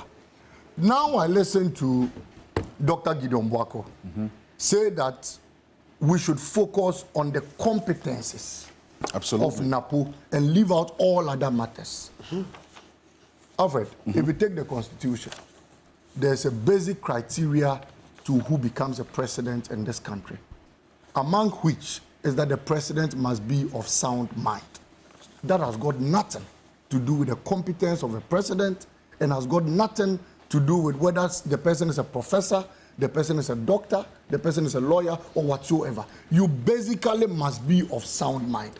Your composure, your conduct, your personality all comes into play. And the Ghanaian people will obviously look out for one person who is easily approachable and who they can call, not just a vice president, but a brother, a father, and a godfather, and an advisor, so that when you have challenges, you can simply approach that person. Fortunately, the choice of NAPO will be different from how it was done in the choice of Bawumia in 2016. At least with Bawumia, we didn't have in 2008, I beg your pardon. I mean, and fast forward to 2016, because there was a new appointment, which obviously still maintained, Bawumia.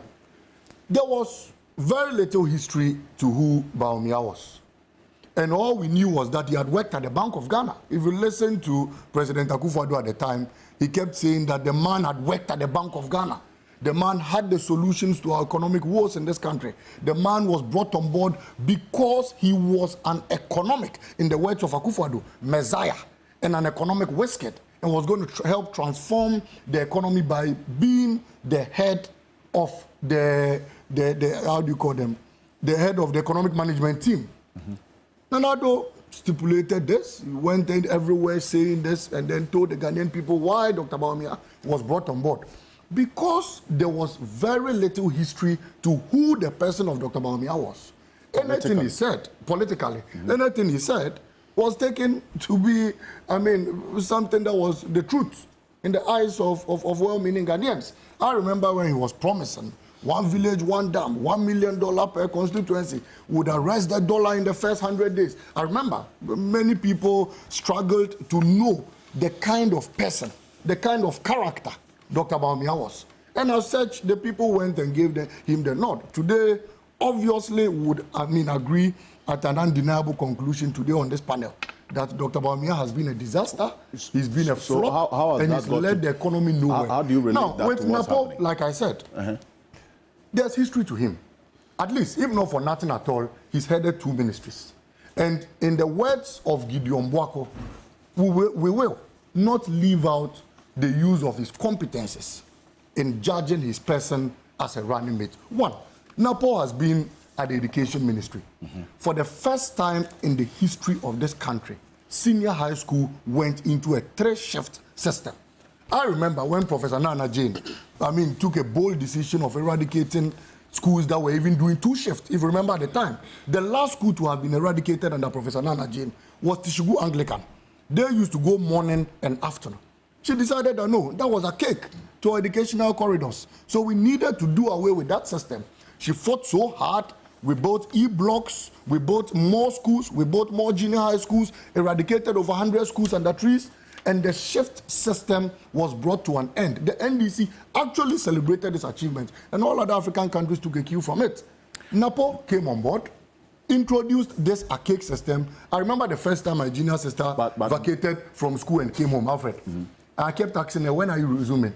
She said, we don't know. When are you resuming? We don't know. She vacated in January and went back to school in August.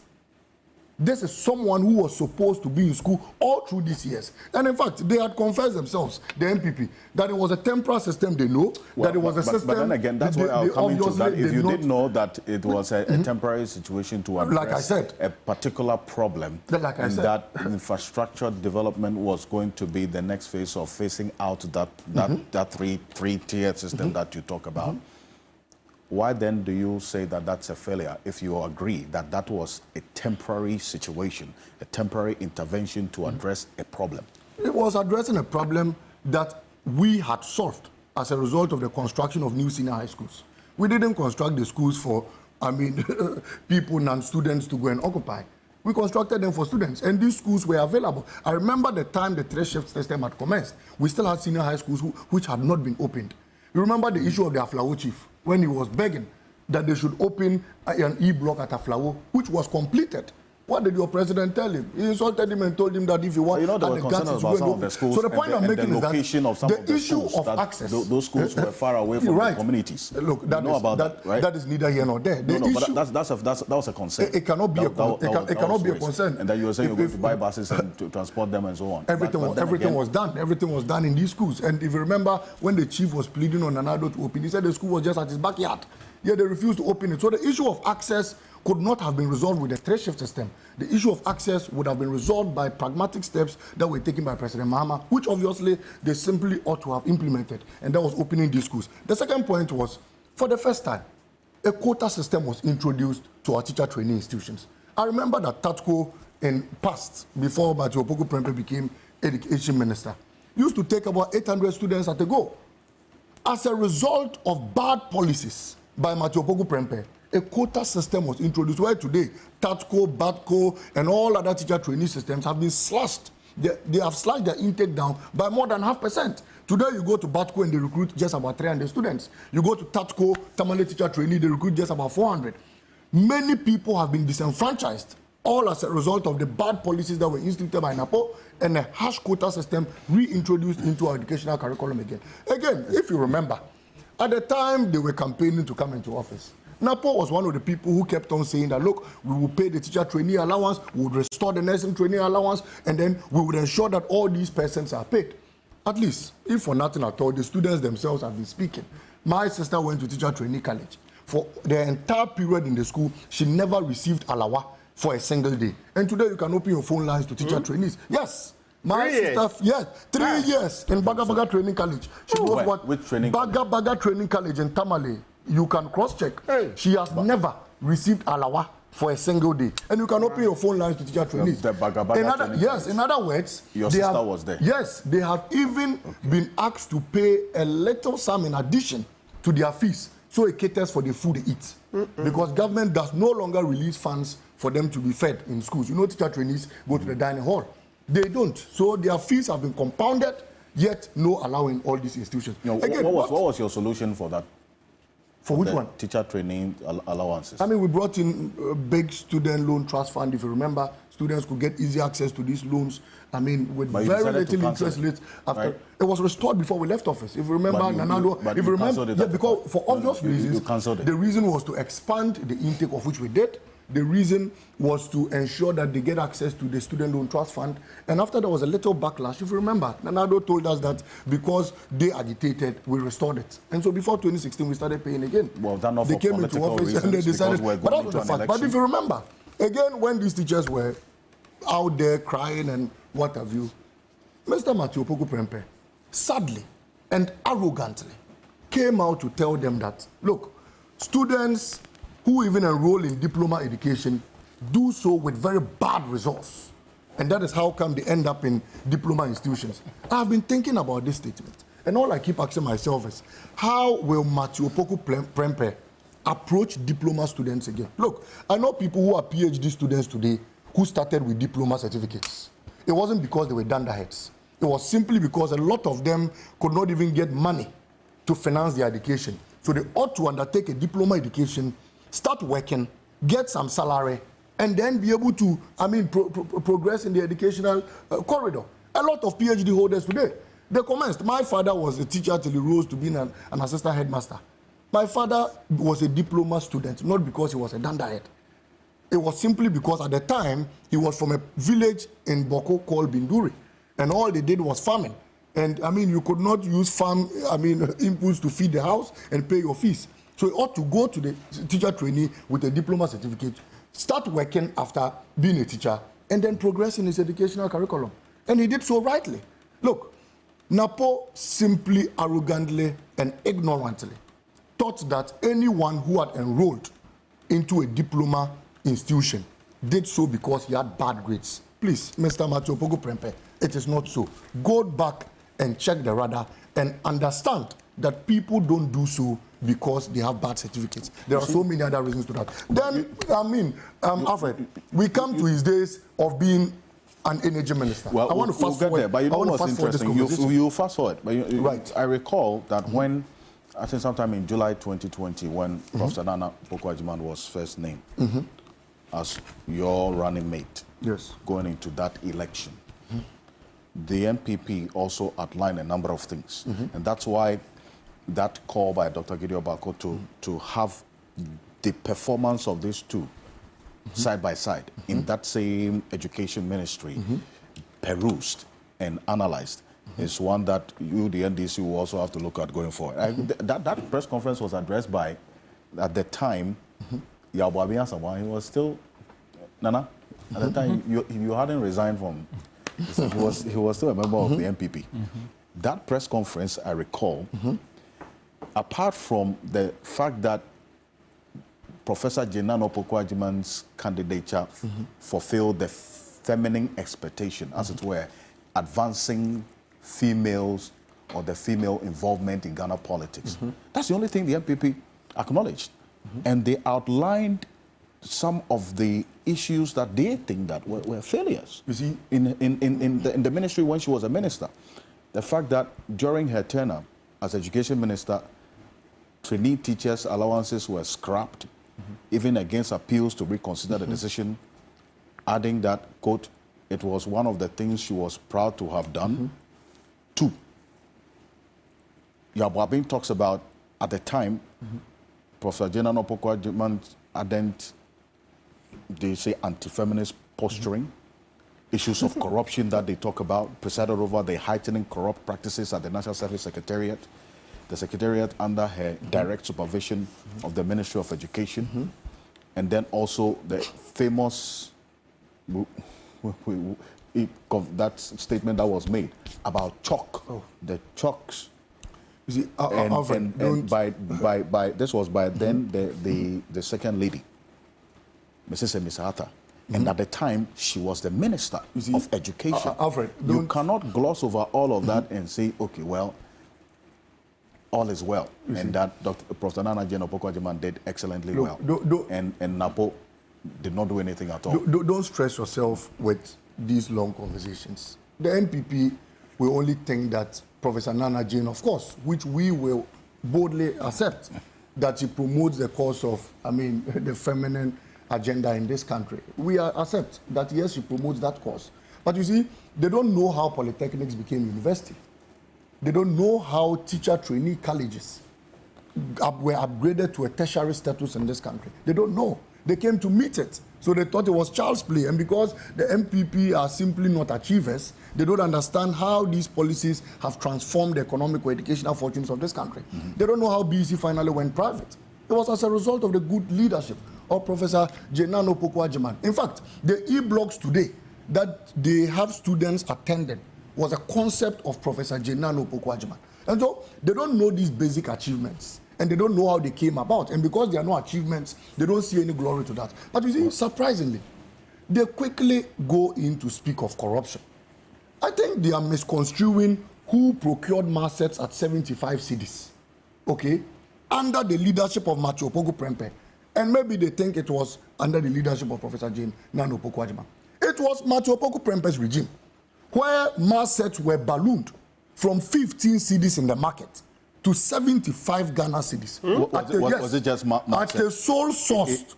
It wasn't the type of assets that you know. Please. You know about this. We saw the assets. We saw them. They brought them to Parliament. When Parliament questioned him as to why he took that decision, he said it was an emergency. And that was virtually why they needed to sign a sole source contract in procuring assets. Look, me sitting here, I can procure assets for government. There's no national security basis to why assets, the procurement of assets must be sole sourced. Yet it was also sold to blue class. And this was under the leadership of Matthew Opoku-Prempeh. And so if you speak about a corrupt person, then you should rather channel your arsenals to Matthew Opoku-Prempeh. I wanted to fast forward to the energy sector. I'm told that Matthew Opoku-Prempeh was chosen because one of the reasons is because he was from the Ashanti region. His overlord, the Otunfo Osei Tutu, Malik, yes. let's put it in context. Right. The mathematical sets that you talk about, Right. those are scientific math sets. Okay. Okay. So that's the SMI. That's the SMI, the scientific mathematical instruments at the time, which was according to the ministry meant to help eliminate examination malpractice. But why so saucy?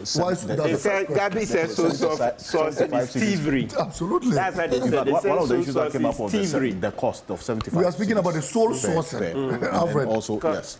When you read the Procurement Act, usually this is not one of the gaps because just supplying mass said what is so peculiar about it? Is it just one company? So why do you? And it's not like the Ghanaian entity is the manufacturer. This was procured by Bluegrass Group Limited.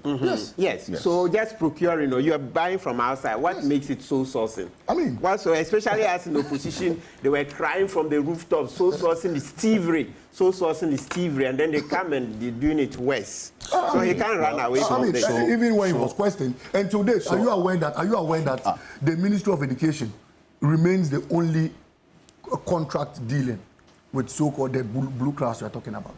To date, the only client of Blue Cross Group is the Ministry of Education, and the only contract they ever executed was the mathematical science contract. So it was simply brought on board to siphon the people of this country. And at the time, let me remind you, Alfred, at the time, we went to the market and we asked of the price. I remember that Dr. Apak brought a sample. Yes, Dr. Apak brought a sample of what they said they had procured for 75 cedis. He bought it at 15 Ghana cedis from the market. Same content, same everything, and same functionality. Absolutely. Even the one who procured them was arrested. If you remember, he was picked up by the BNI. Because the BNI officers were surprised that, look, Mars said you say 75 cedis. And this was under the leadership of Matthew Poku Prempeh. Then if he becomes vice president, even toothbrushes for senior high school students will be bought at 200 Ghana cedis. Anyway, when he became energy minister, his own chief, Otunfo Osei Tutu II, lamented how the bad policies and the bad management practice of NAPO had led to his appliances being damaged on a daily basis as a result of load shedding. If you remember, Otunfo was in tears. He virtually cried out to him. And he said, Mr. Napo, go and manage your ministry well. There is doomsday in the morning, there is doomsday in the afternoon. All my home appliances are getting destroyed. When Napo came back to Accra, and you journalists pleaded on him to at least give us a doomsday timetable so that we could prepare well and always put our gadgets off. He looked in the faces of all of us. With no respect to Otunfo, with no respect to the Ghanaian people, with no respect to you journalists, and told you that if we had the effrontery, we should draw our timetable and publish it. Arrogance. Well, Nana says that was a direct response to you, the NDC, because you were doing politics with that erratic power supply. So Otunfo did politics with it. So Otunfo did politics with it. And I'm just saying, is that 3 to 4 month period of the erratic power supply, they say, cannot be compared to the 4 years of the doomsday that we had when you were in power. If Napo says that Otunfo's cry was a cry of the NDC, and by so doing, maybe if he was responding to the NDC, Otunfo is NDC, no problem. But Otunfo cried out, and Otunfo lamented his gadgets being destroyed. In fact, there was a vigil in Ashanti region over Dumso, and Napo added all of us, lumped all of us together, chiefs, elders, statesmen, and told us to draw our timetable. This was gross disrespect. And in fact, for the first time, I thought that the Ashanti Kingdom would have summoned him for that level of gross disrespect. Again, if you remember, under same Matthew Poku Prempeh, they had claimed that they had a Wi-Fi deal, of which again was sole sourced. And the Wi-Fi deal was sole sourced, to quote the exact figures, at a whooping 84.4 million Ghana cedis. Till date, are you aware that we pay a whooping 11.4 million Ghana cedis for no Wi-Fi in institutions? Senior high schools were interviewed. Do you remember the Wi-Fi deal? Manasseh did the expose. It was under his leadership. Too many scandals happened, so we couldn't discuss it. We'll be back to it. It was under the leadership of Napo, where the state has been siphoned. No senior high school in this country has Wi-Fi. You can go to Ganasco, Tamasco, Prempeh College, of which you completed, does not get access to this Wi-Fi. Yet every month we pay 11.4 million Ghana cedis. So we know the character of the man Napo. If you say we know his high school has received the Wi-Fi there was Alfred, let me tell you. I just wanted to put on. That's right. If you say no senior high school has been installed with Wi-Fi, that's not true. To my knowledge. That's not true. To my knowledge. I'm going to give you details of the Africa Education Watch, their own research. So go into it. That specifically details the number of senior high schools that based on their own research. That's right. So go in it. Senior high schools, they have the Wi-Fi installed. Some of them are not functioning to the expected capacity. Others are functioning but at half capacity and so on. But to say that no Wi-Fi has been installed so this is the point. It's not true. This is the point. It's not true. Per the contract that was brought to Parliament and per the definition of Wi-Fi supplies to senior high schools, no senior high schools has received what was promised them by NAPO. That's the point I was making. And you have admitted that in the Africa Watch report, they say some have non-functioning Wi-Fi facilities, some are functioning at half rates. They should give me a school that is functioning at full rate. That's the point I'm making. We pay 11.4 million Ghana cedis every month as a result of these Wi-Fi supplies. And nothing is being done. That is the point I'm making. And so, if we look at the competencies of NAPO, it is entirely zero because during his tenure, nothing substantial was done in the corridors of this country, be it education, be it health. His demeanor, his character, he's full of pride, he's full of opulence, he's full of arrogance, and on a number of occasions, he has disrespected well-meaning Ghanaians. If you remember the issue where senior high school students were pleading on him to give them toilet facilities, you remember? He told them to go out there and use polybags. And then he said at least they had polybags and what have you. Very arrogant. Looked at young children who were struggling. And you see, Alfred, I'll land on this. Aside all these competencies and all these character traits he does not fit into, I have said that the running mate serves as a balance to you, the flag bearer. So as a flag bearer, I'll land on this. As a flag bearer, you need to look out for your shortfalls and you need to see who best fits it. We all know that Dr. Bawumia in fact, I was going to, because I'll come to on that complementary role. And that's where I bring in Musa Danko as well, because of that point you made about the complementary role. Normally, I was going to explain that before he comes in. And I'll come to you on that. Zadakwa, you would have the running mate coming in to, as it were, play that complementary role for the flag bearer and not necessarily have a very functional role of galvanizing a base. But would you agree that Dr. Matupoko Pempe's choice primarily was to galvanize the base of the NPP's stronghold, the World Bank, the Ashanti region? That was the main objective. Right, thank you very much. I think if you speak to political analysts and people who understand the data and who know NAPO over the years, it is obvious and it's very clear. And I think on this network, Mr. Honorable Aikwe Otu said it, that it is simply to energize the base.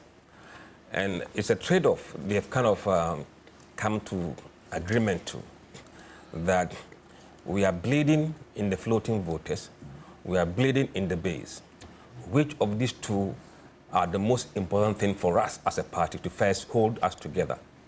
Because if your base crashes, I think you're going to be in a very, very difficult situation. And indeed, if you compare what is happening in the UK elections, the collapse of the Conservatives was what delivered Labour the landslide. Not because Labour had more popular support than Conservatives. So they think that let's hold the base together. Let's keep the base together. And more importantly, the base in the Ashanti region. The theory has been that if we win 80% of Ashanti region and we're able to hold on to our performance in other regions, we could win the elections in 2024 or break the 8. So for them, it is very important that they try and hold on to Ashanti region and maybe by extension, other MPPs across the country. So clearly, there's no doubt that that was the reason behind the decision that was taken to appoint NAPO. Because normally when you are appointing a running mate, you look at the person that is able to appeal across or beyond your base. And I think they've realized that the candidate they have now is unable to do that within the base. The base is now fractured, fragmented.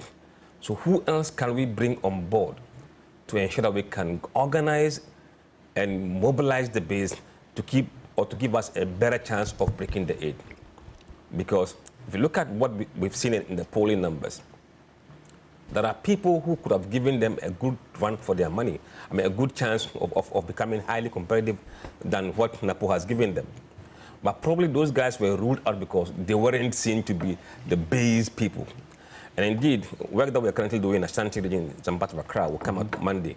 We will see how the country kind of hold different view about NAPO in Ashanti region and even outside the greater Kumasi area, and indeed in some big areas of Accra where MBP is very strong at.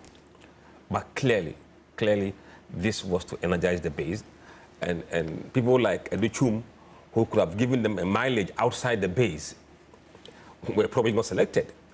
And then you say that Dr. Yause Educhum would have given the MPP a mileage outside of the base. Absolutely. What I'm saying is that, look, we have seen MPP struggle within the floating voters bloc. And that problem persists up to date. And if you look at Educhum, he would have come with some strong qualities. I didn't want to speak on this issue before the nomination because I don't want to be seen to be those who are promoting candidates. So I kept quiet on this. But for what we have seen in the data over the last 24 months, clearly MPP had an issue with floating voters. They are hemorrhaging among floating voters. Right. They are hemorrhaging across the evangelical voters strongly. And more importantly, among the Pentecostal and the charismatic churches. The numbers are not very good. So Educhum would have given them an opportunity to calm the fears of the evangelical voters. Now, this person is one of our own. And he's a character that I think it doesn't create a bit of friction among the floating voters. So he would have been able to go outside the Ashanti region and say, look, give us a chance. This is what we want to do.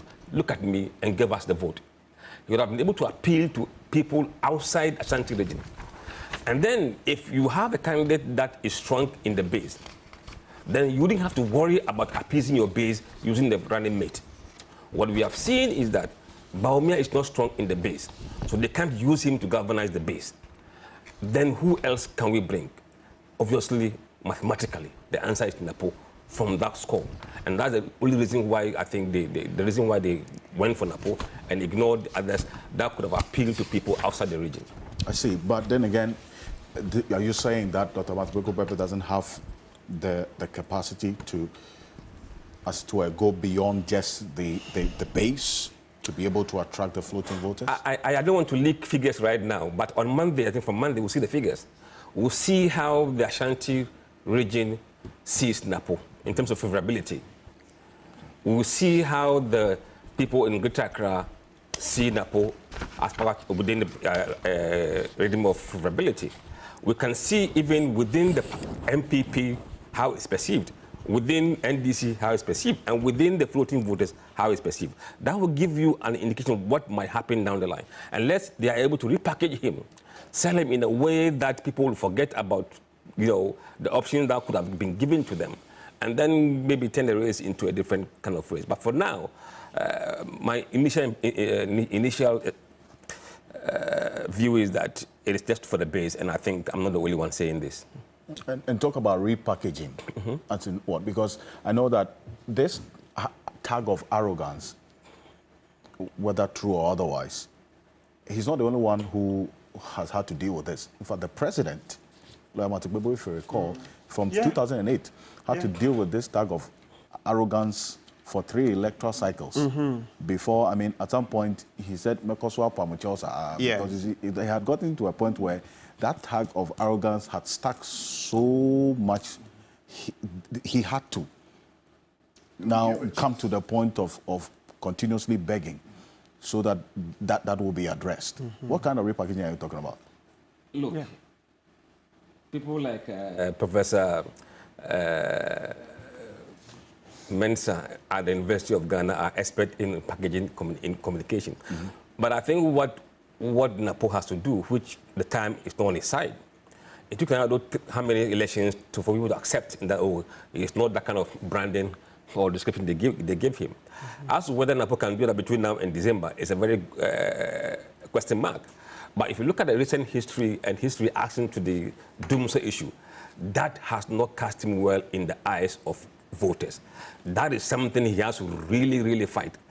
Now, as to whether he do it in a very, what should I say, in a very nice way, like maybe regretting the incident and accepting the fact that he could have said something better than what he said. I think sometimes the people feel that telling the truth in politics is not good. But sometimes when you admit your mistakes and you apologize, people are able to forgive you and move forward. Yeah. But if you want to defend the situation, then it really makes people angry. Yeah. So they have to package him. And I think also they have to keep him on script, as I've heard this morning. He must focus on what he's being asked to do.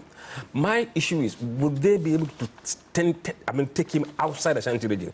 Or is he going to focus his campaign in the Ashanti region? Would they deploy him in Accra? No. Deploy him in the Bunu region? I mean, those are serious questions. Serious questions that they have to ask. And I think if we are saying that he was selected for the base, they were more keenly willing to keep the Ashanti base than any other base sitting in any other region. So probably they know the numbers in the Ashanti region. Once the Ashanti region comes through, the rest can be dealt with. But I think they should have done, I don't know, they should have used data really to inform this decision. And as to whether data was used, I really can't tell. Well, listening to the General Secretary, they're very clear in their minds. Data was used, well, based on what he said. But it depends on what we're looking at in the data. Well, they're convinced this is the man to help them break the 8. No, if that's what I'm saying, that if the key objective was to galvanize the base, absolutely any poll within MPP will put him on top of that.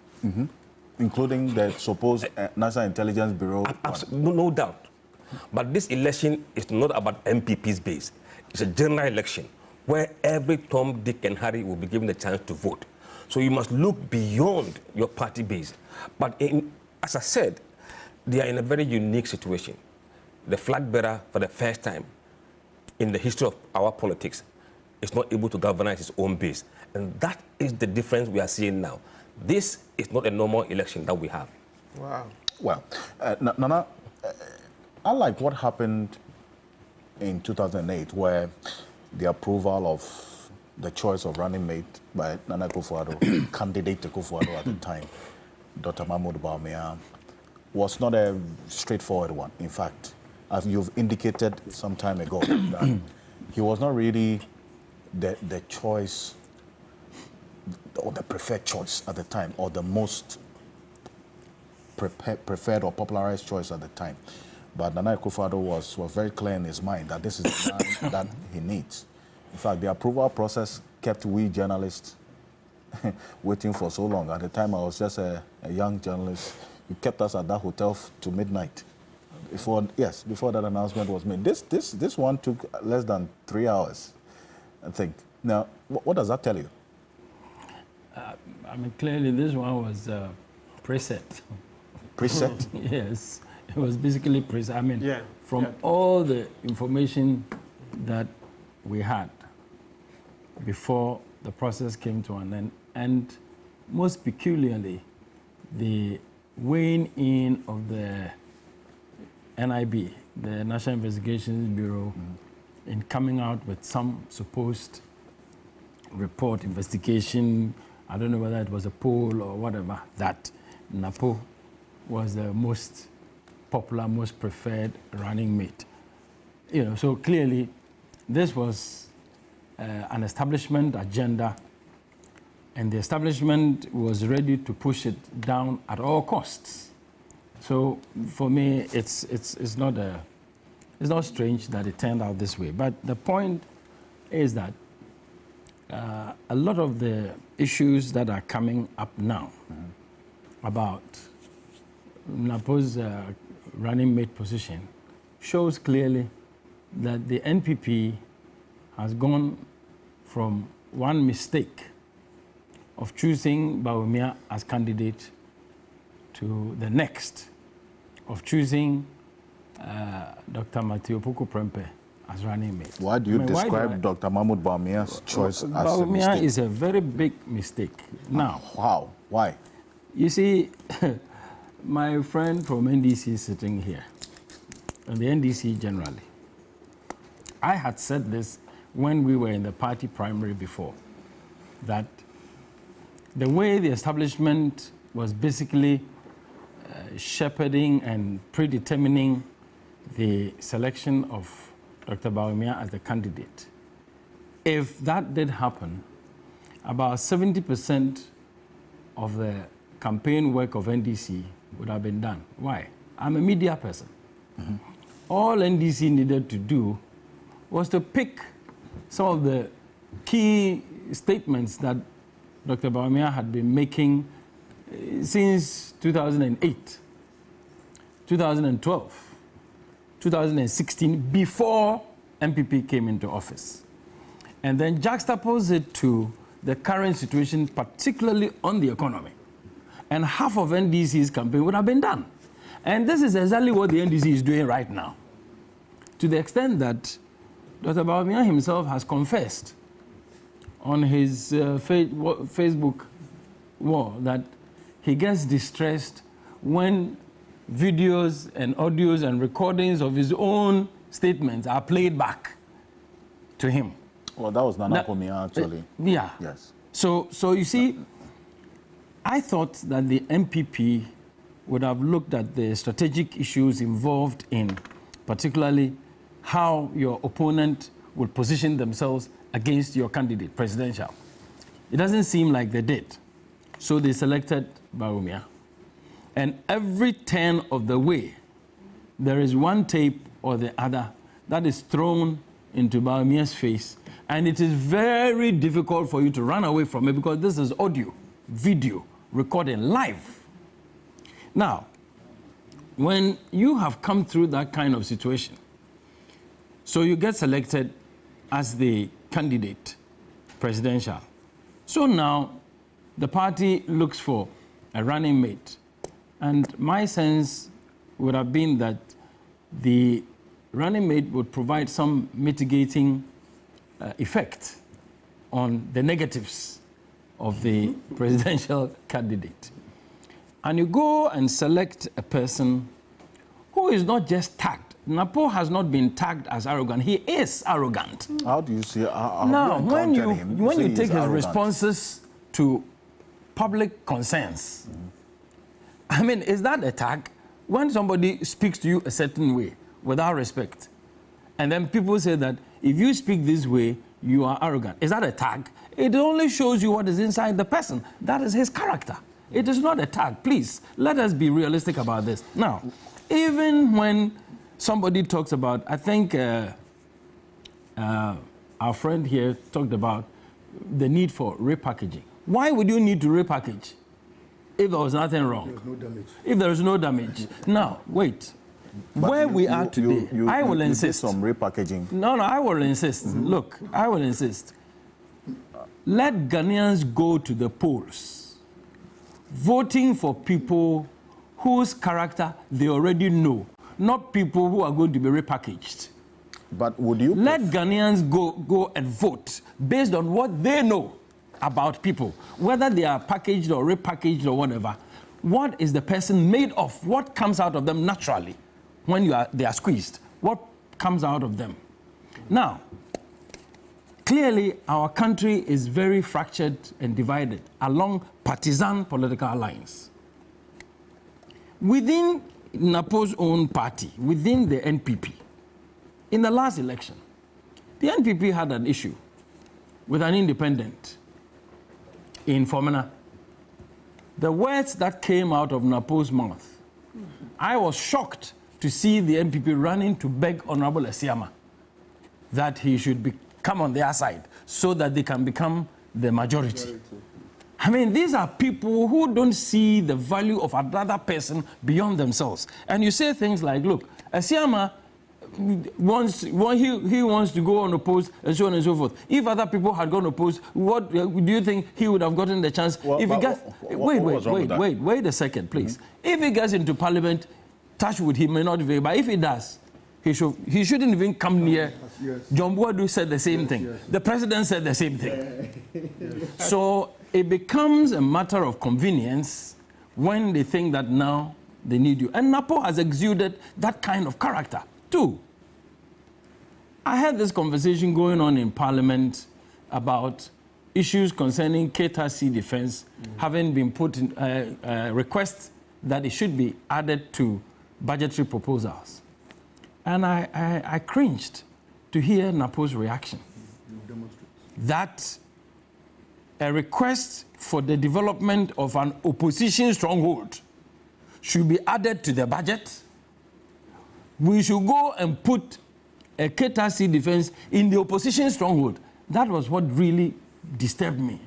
So Keta is opposition to MPP, and so therefore the citizens of Keta are not Ghanaians. Yeah. And this person wants to become vice president of Ghana. And you are calling this a tag? This is not a tag. That is the man's character.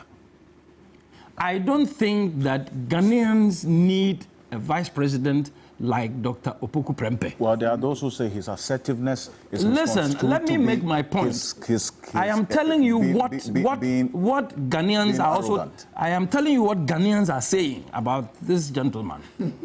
Napo has been my very good friend, and I've known him within the party, outside it. But I am saying where we are at now, this country is at the crossroads. It should matter to all of us who becomes president, who becomes vice president, who becomes minister, who becomes this and that, who becomes MP.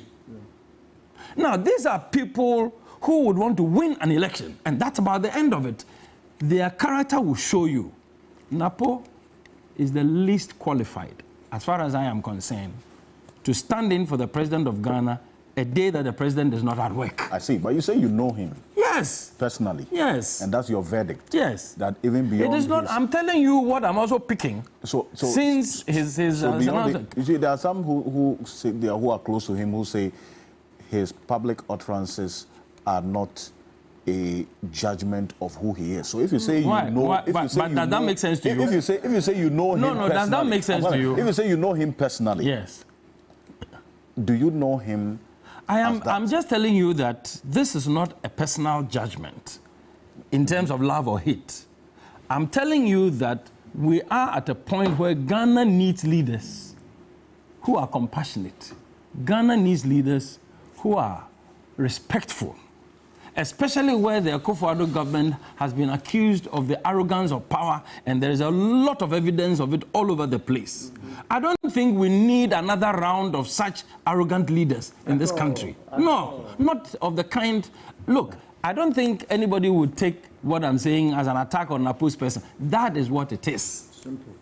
Okay. So if people had done the same thing about Akufo-Addo, would have been spared this. I don't think we'll be where we are today, where people are complaining about the president not respecting our chiefs, the president not doing this and that. We are yet to go to the polls.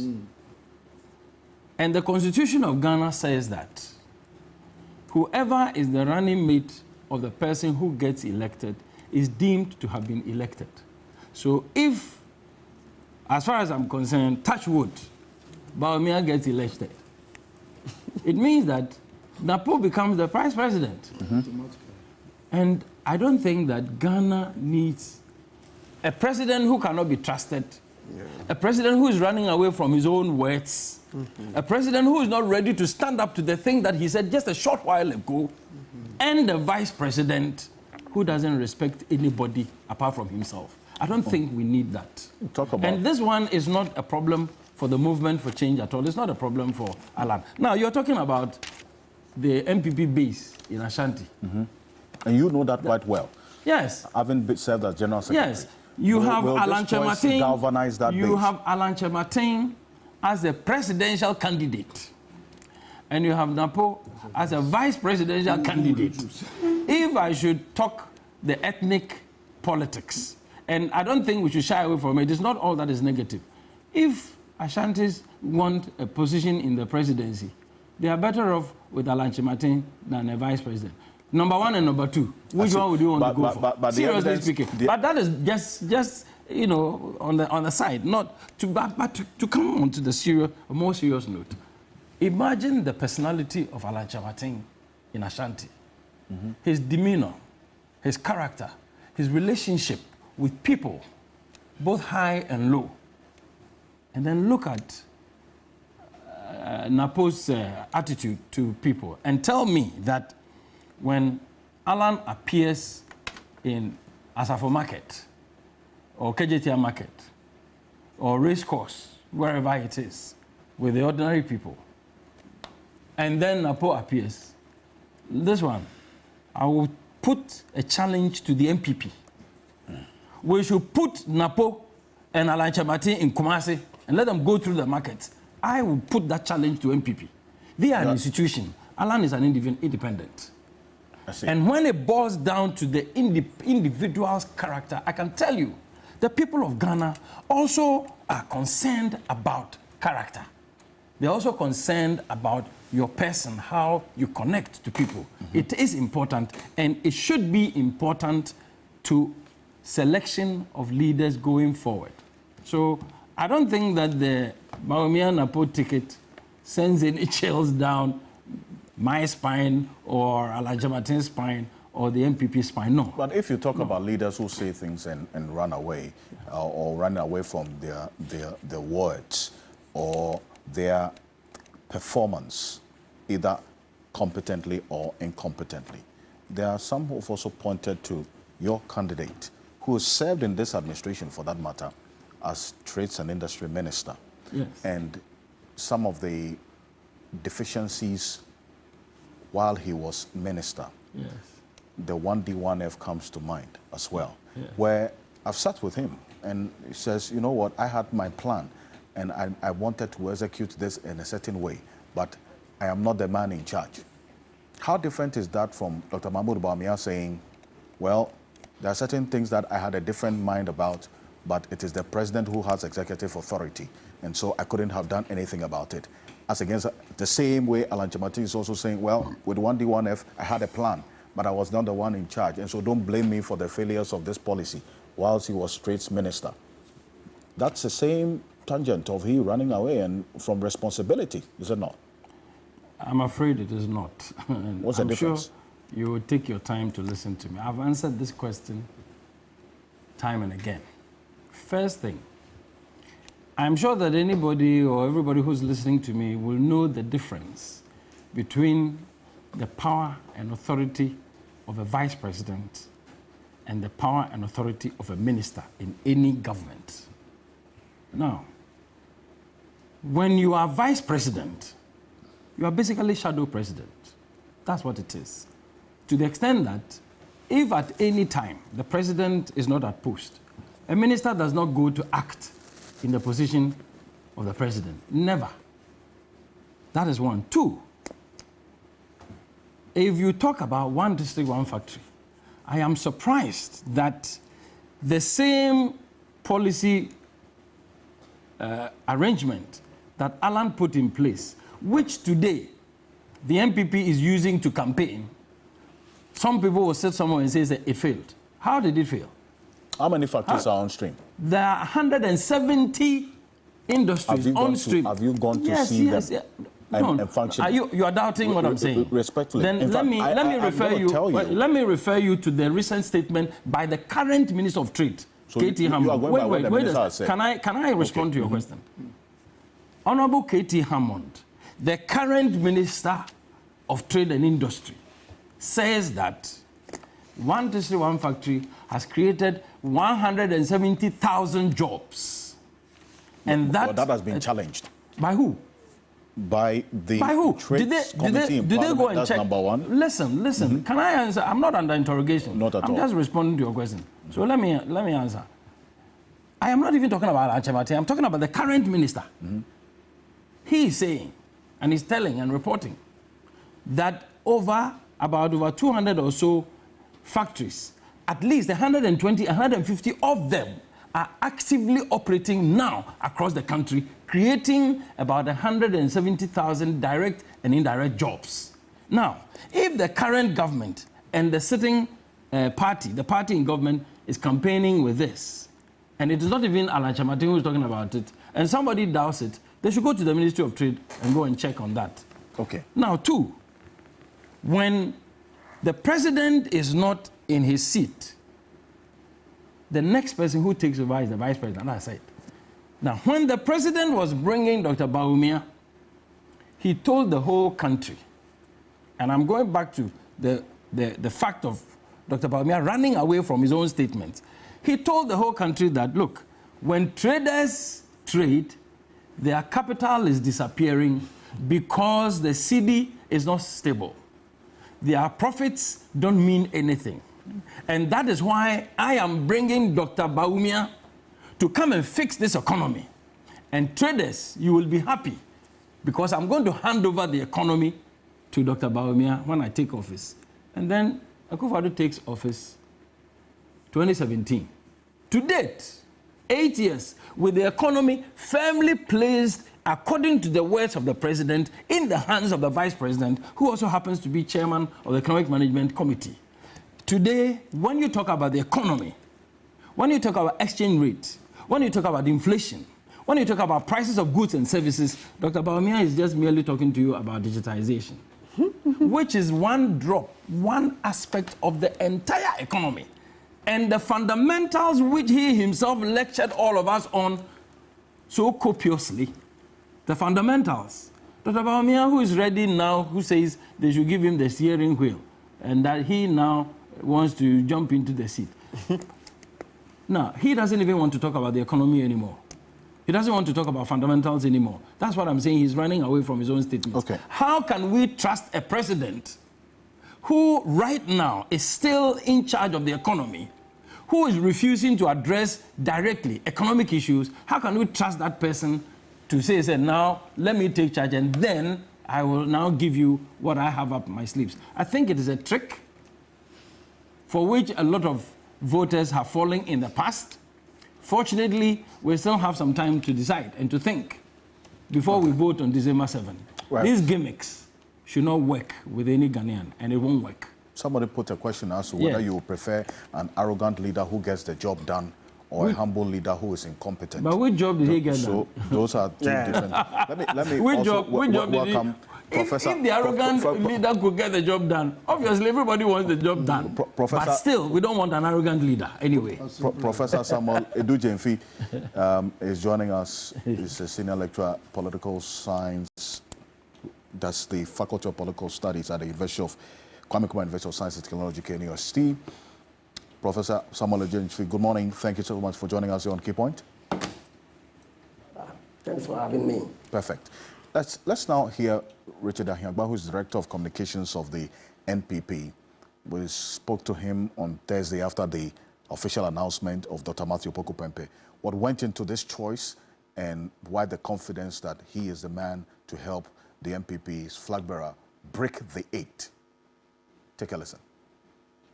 I tell you that we're yet to get into the country, but the indication from National Council is that this is the choice of the party. It was a unanimous endorsement, no opposition, 100% endorsement of the Vice President nomination of Dr. Martin Opoku Prempeh, who, in the wisdom of Council, is that he's a good pair, is one that will complement the Vice President absolutely well.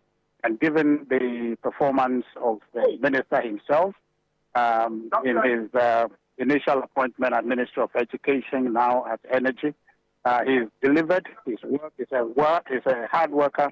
He's a doer, very assertive and bold individual. He will complement the ticket very well, and we are very confident, Living Council, that this will be the victory ticket for the New Patriotic Party. So on that account, I can tell you that the party, from national to region and to constituency to polling stations, are prepared and ready to canvass for the victory of this ticket.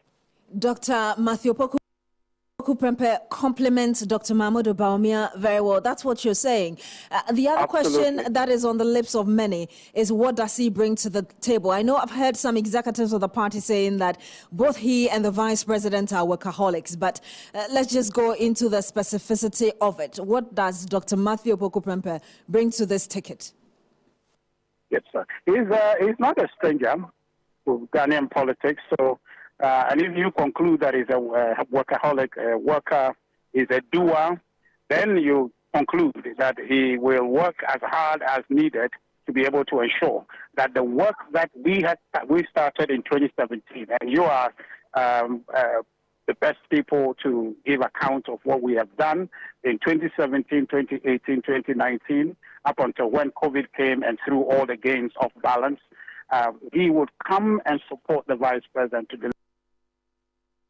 So that's Richard Ahiagba, who is Director of Communications for the New Patriotic Party, speaking to my colleague Beatrice Ovdu and Martin Esiodudate over, that's on Thursday.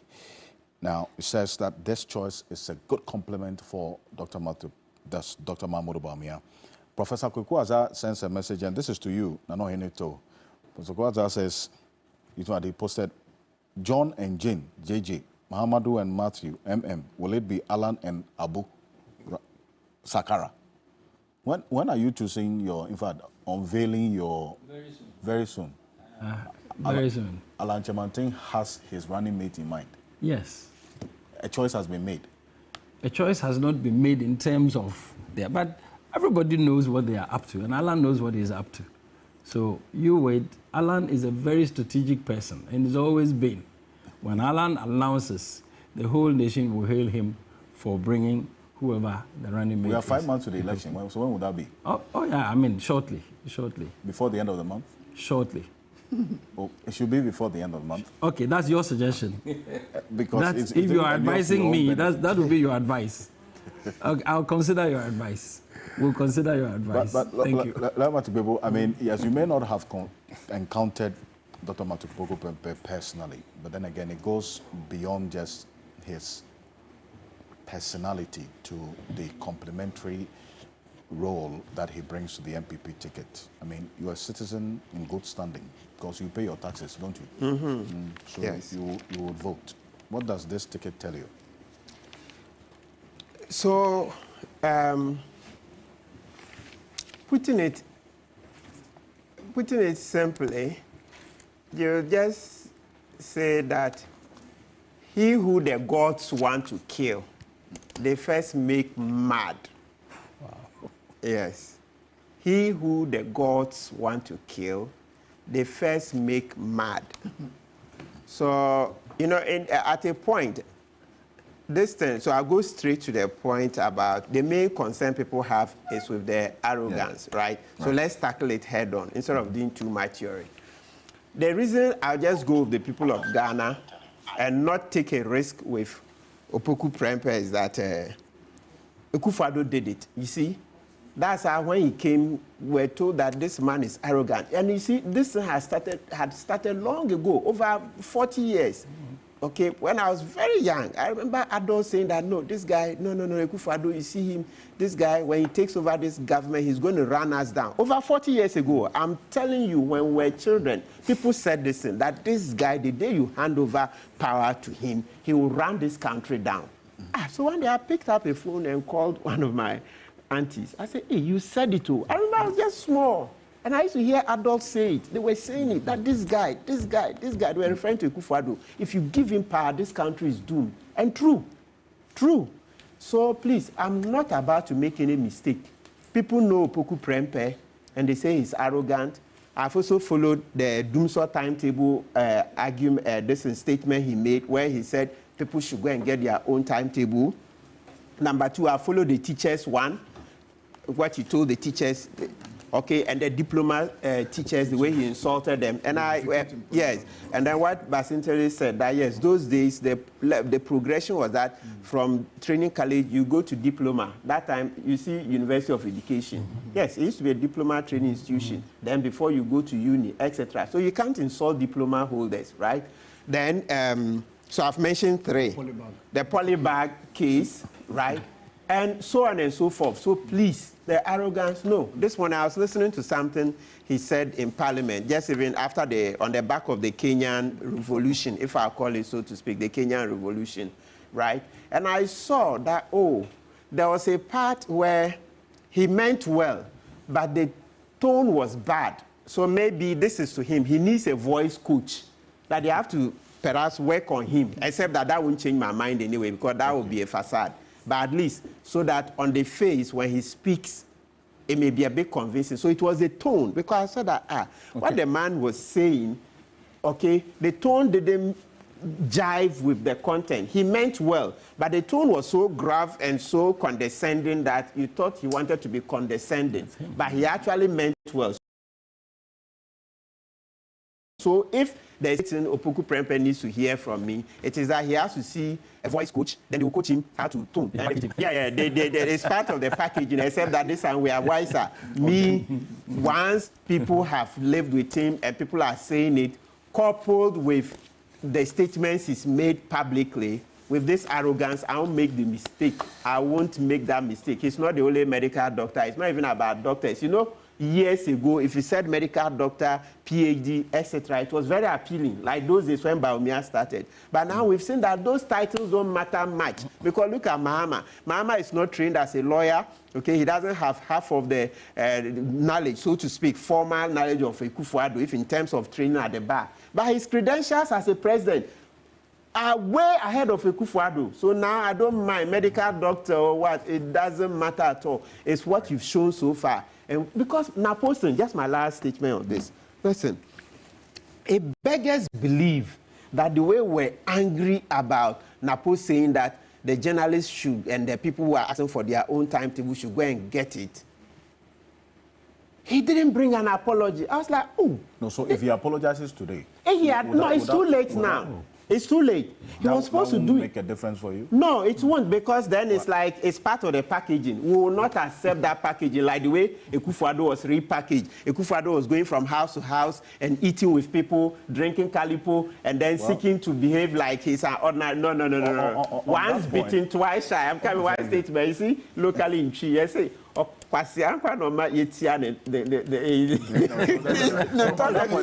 tell you what. So, only a fool will allow you to step on his testicles twice. I'm not about to do that. Now we are seeing some of them following suit. We've seen in time past Alfred Ocansey going around braiding people's hair. I think you have Michael Kwe Jr. also now was seen washing people's clothes. Look, let me give an advice to our viewers. If any of these politicians show up in the run-up to this election to braid hair, just line up all the women in your constituency. Let them braid all the hair in the constituency. If they come washing for you, pack all your dirty clothes and give it to them to wash. Okay? That would serve as a lesson to all of them. Vote for real people. Vote for real people. Really, how do you strike the balance between public sentiment about a candidate and the capacity of the candidate to deliver based on the party's own considerations? Because the MPP says, this is our best choice, this is our consideration, regardless of what the public perception might be. Prof. Yeah, thanks very much, and greetings to the gentlemen in the studio I've been following. I think your question is a difficult one, I must say.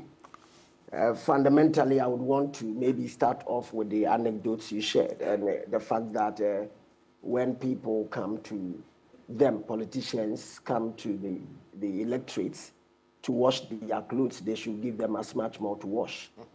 But in the literal sense, that is what, I mean, it ought to be, because they are supposed to be washing our dirty linen, washing the difficult part of our lives and purify it so that we can become better people.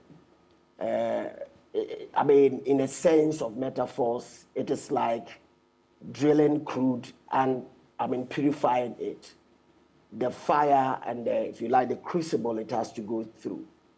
And politicians, I believe, fundamentally are called to that task.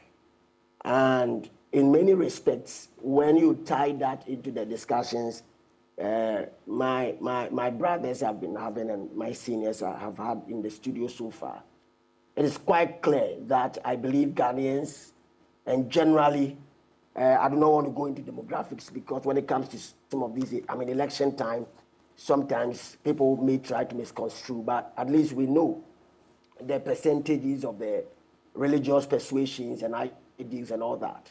And if you put everything together, in BT said one time that Africans are notoriously religious. Religious indeed.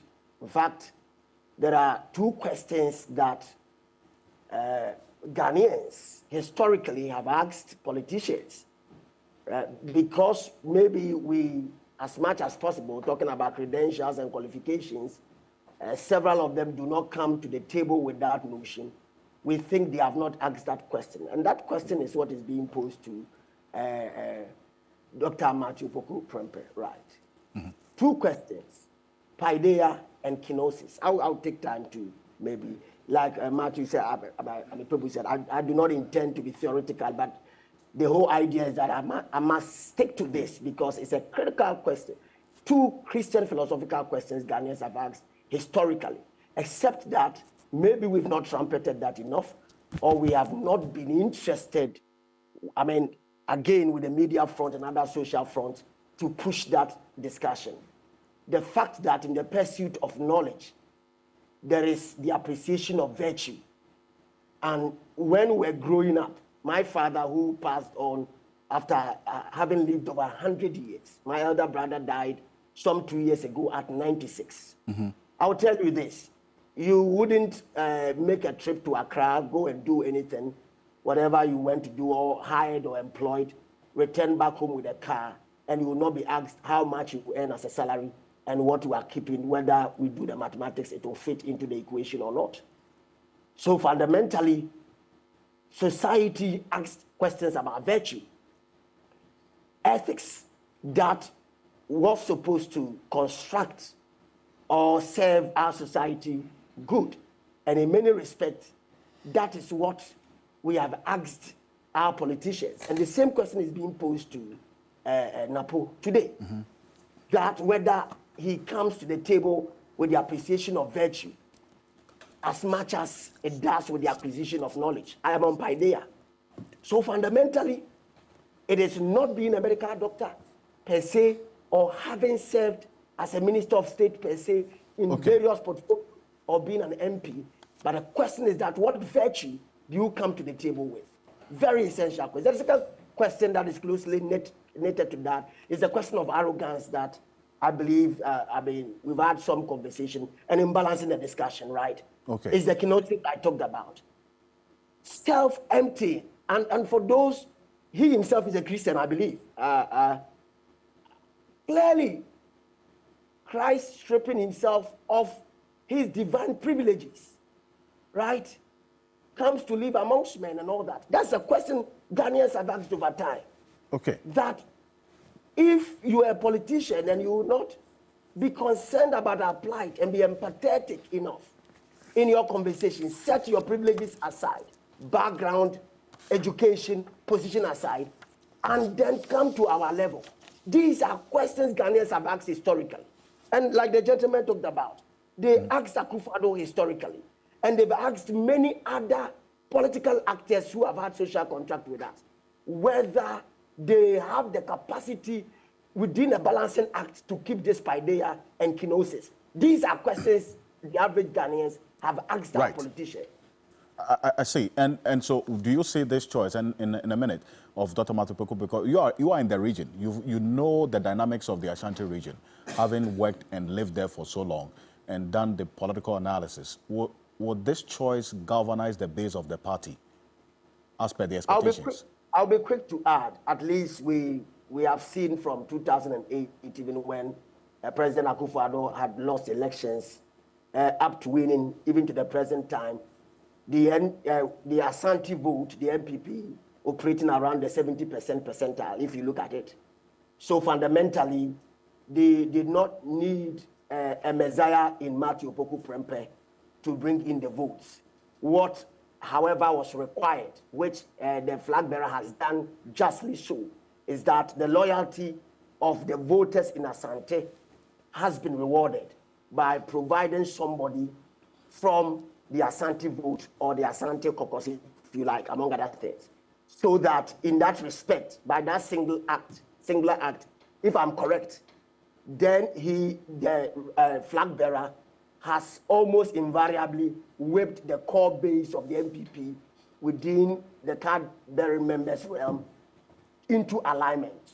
However, suffice to say that it doesn't suggest that the persona or the charisma of Matthew Opoku Prempeh is what would bring this into being. But the earlier singular act of honoring them with somebody from the region, in many respects, has the tendency or the proclivity to bring about this alignment. It is because of this that he himself must roll his sleeves and go out to work. I've been consistent with my narrative the past weeks that he cannot speak off the cuff, he cannot speak extempore, he will need branding, whether Ghanaians will look beyond their kenosis and paideia expectations which they have had historically. That's another question. It is equally the 8th year, and we have seen the cycle of the 8th year. And that in itself presents a great question to the MPP, and that in itself must also be reflected on. Professor Adejenfi, appreciate you on this one. Thank you so much. And even before this announcement was made, Mr. Dankwa, your latest poll indicated that Dr. Mahmoud Bawumia had a good showing in the Ashanti region. He had inched up a bit. And this was, you say, as a result of the nationwide tour. What happened in the Ashanti region? Quick. Thank you very much. If you look at the poll from Ashanti region, the numbers has been pretty bad. From October last year, January, we saw some recovery in April and a bit of bump again in July. What really happened from what we have analyzed data is that there are, from January, between January and April, there were people who were not happy with the outcome of the MPP primaries. Right. So they took a position that they won't vote for Bawumia. So that number really dropped. But over time, probably the healing process has taken a bit longer than people have begun to come back. But they haven't come back in the same drove as they were there before. Because up to now, you still have a quite good number of people who are voting for the other candidates who are from MPP stock. Because you now have Alan doing about, I think, maybe about 8% in Ashanti region. Nana Kwambediako doing about 4% in Ashanti region. So you can see... And you have Dr. Mahmoud Bawumia inching from 52 to 54 to 66%. And that is not good, because for MPP candidate in Ashanti region, you must be hitting 70. To be able to... To be very competitive in a race where we can hold every region together. Right. So what we are seeing in Ashanti region is not there yet. I mean, and it is clear that Alan and Nana Kwambediako are kind of the problem he has in the Ashanti region. Alan and Nana Kwambediako. Yes. And you say that John Mahama also, in the April poll, you had John Mahama at 54% in April, and he slid a bit to and then it dropped to 51%. Yes, yes. And then Dr. Mahmoud Bawumia inched up 3%, same margin of difference. Yes. Is the loss of 3% on the part of John Mahama again for Dr. Mahmoud Bawumia? No. What happened?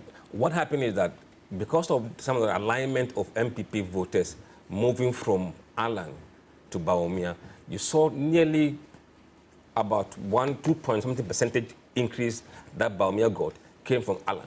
And these people are moving along the line. And if Alan improves in the poll, it means Bawumia could come down. But that should be a worry for you. So what it means that... let me, if I can make a quick comment on that. Yes, you have a brief. Okay. Dr. Mahmoud Bawumia's gain was as a result of Alan's loss. Yes, yes. Not Mohammed's. About 15% of the gain he made came from Mahama. Mahama loss largely went to Nana Kwame Bediako. Nana Kwame Bediako. Yes. His gain was Mohammed's loss. Yes, yes. Interesting. Malik. Yes. That's it. Yeah, I've gone through this. I mean, I took my time to go through the terms of references. I mean, the little confusion I had to do with the April basis on which the voters voted and the July basis. I mean, they were same. You had that of competence, man of his own word. Mr. Danko, I remember that part. And then the percentages dropped. From April, it dropped in July. But it did not add on to other reasons why they voted on his terms of references, you understand? Which meant that a lot of people, for example, you had that of competence. It's here. Good. So in April, competence, 67% of people voted based on competence. Better manager of the economy, 66%. But in July, only 63% voted on competence, and then only 63 voted on that. You understand? And so, I mean, it meant that they voted based on other reasons. And so I'm not surprised that he's saying that the voters had to move on to Cheddar and not necessarily Baumia's competencies. But you see, on this platform, we've all virtually agreed unanimously that Baumia has found the wrong medicine for his sickness. I had said that, look, if you are sick as a candidate, we all know that Dr. Baumia has lied in recent past and continuously lie. If you're looking for somebody to come on board, you don't go about taking a liar again. You remember when Matthew Pogo Prempeh accused President Mahama of busing people to the Independence Square to collapse? You remember in the school placement issue. Fact check Ghana had to say that he lied, and President Mahama had no business in it. So a liar bringing on board another liar, I mean, makes the case disastrous. Again, we all know that Dr. Baumia has a credibility issue and has been highly incredible so long as his administration is concerned. If you bring another person who also has credibility issues, has incompetencies, is also clueless at what he does. It was under Napo, you remember, that fuel prices skyrocketed till about 100 cedis a gallon. Electricity tariffs skyrocketed and what have you. And so, if you bring on board another incompetent person to peg onto yourself, then you're not solving the matter. One issue, Alfred, and I'll land on this. I'll land on this. One issue, I'll land on this quickly. One issue we haven't really thought of on this platform is who attempted smoggling LGBT into the economy through the comprehensive sexuality education. I tell you remember that it was, Alfred, can I make my point? Respect all of this, Martin, can you plead on it to let me make my point? Please. The LGBTQ was almost smuggled into our system by Napo. It was Napo as minister who introduced a curriculum that was sought to teach our wards how a man and a man can marry, how a woman and a woman should marry. And I mean, the opposition stakeholders on this platform had to bastardize it. And we swore on earth that we'll use our last blood to fight Napo in stopping him from introducing this wild and wicked and evil system that sought to lead us into a Sodom and Gomorrah state. So if you have a clueless vice president, you have, I mean, a flag bearer who is clueless, who does not understand governance, who is totally a liar, bringing on board another liar, bringing on board an immoral person, bringing on board somebody who lacks integrity, then we will have a crisis in this country. And to quote Dr. Baumia, Alfred, can I land on this? To quote Dr. Baumia, I'll just land on this. To quote Dr. Baumia, the best, even the best. I want to land on this. You made your point. You made your point. Thank you. Nana, Dr. Baumia. One on the polls. I would have wished that we had discussed this earlier. And it's good Musa is here. If the indication is that Jomama is beating Baumia in Ashanti, is that what your polls is showing? Yeah. So I wanted to get that clear. And then two, whether you are, how did you get to the conclusion that Baumia's votes have been affected by Alan, whilst Mahama's votes have been affected by Cheddar? How did you make that differentiation? Look at the and they are voting for Alan. It went down 5%. Okay. And Baumia's numbers along the same demography went up the same 5%. So it's a position. When it comes to Mahama, those who said they would not disclose their party affiliation, Mahama lost 9% in that category, and 8 of that 9 went to Bediako. So you conclude? Yeah, because there's evidence that we are able to run a cluster to see where the numbers are going. Anyway, I have my own doubts about the full complement of the poll available to you. Yes.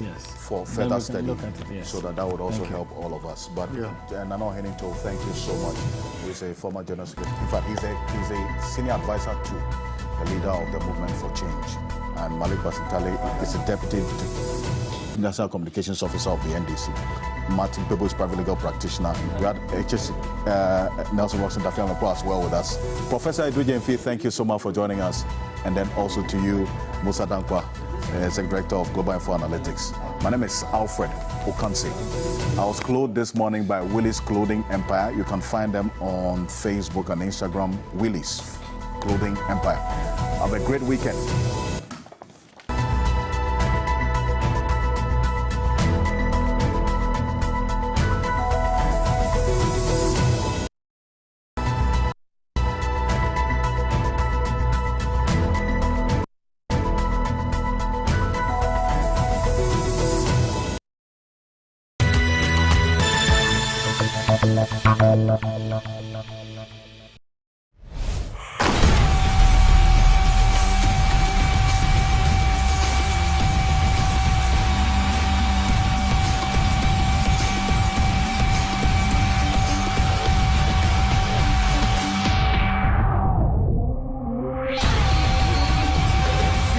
Euro with one expert. This advertisement has been vetted and approved by the Gaming Commission of Ghana. Bet responsibly, not for persons below 18 years. Gambling can be addictive.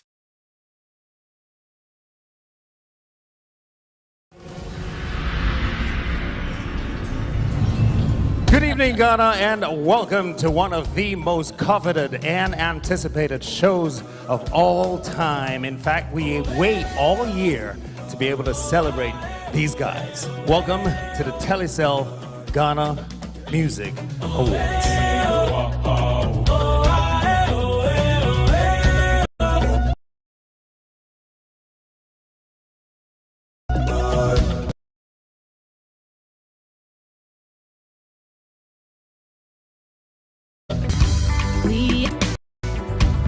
Though we are different, we make a sound.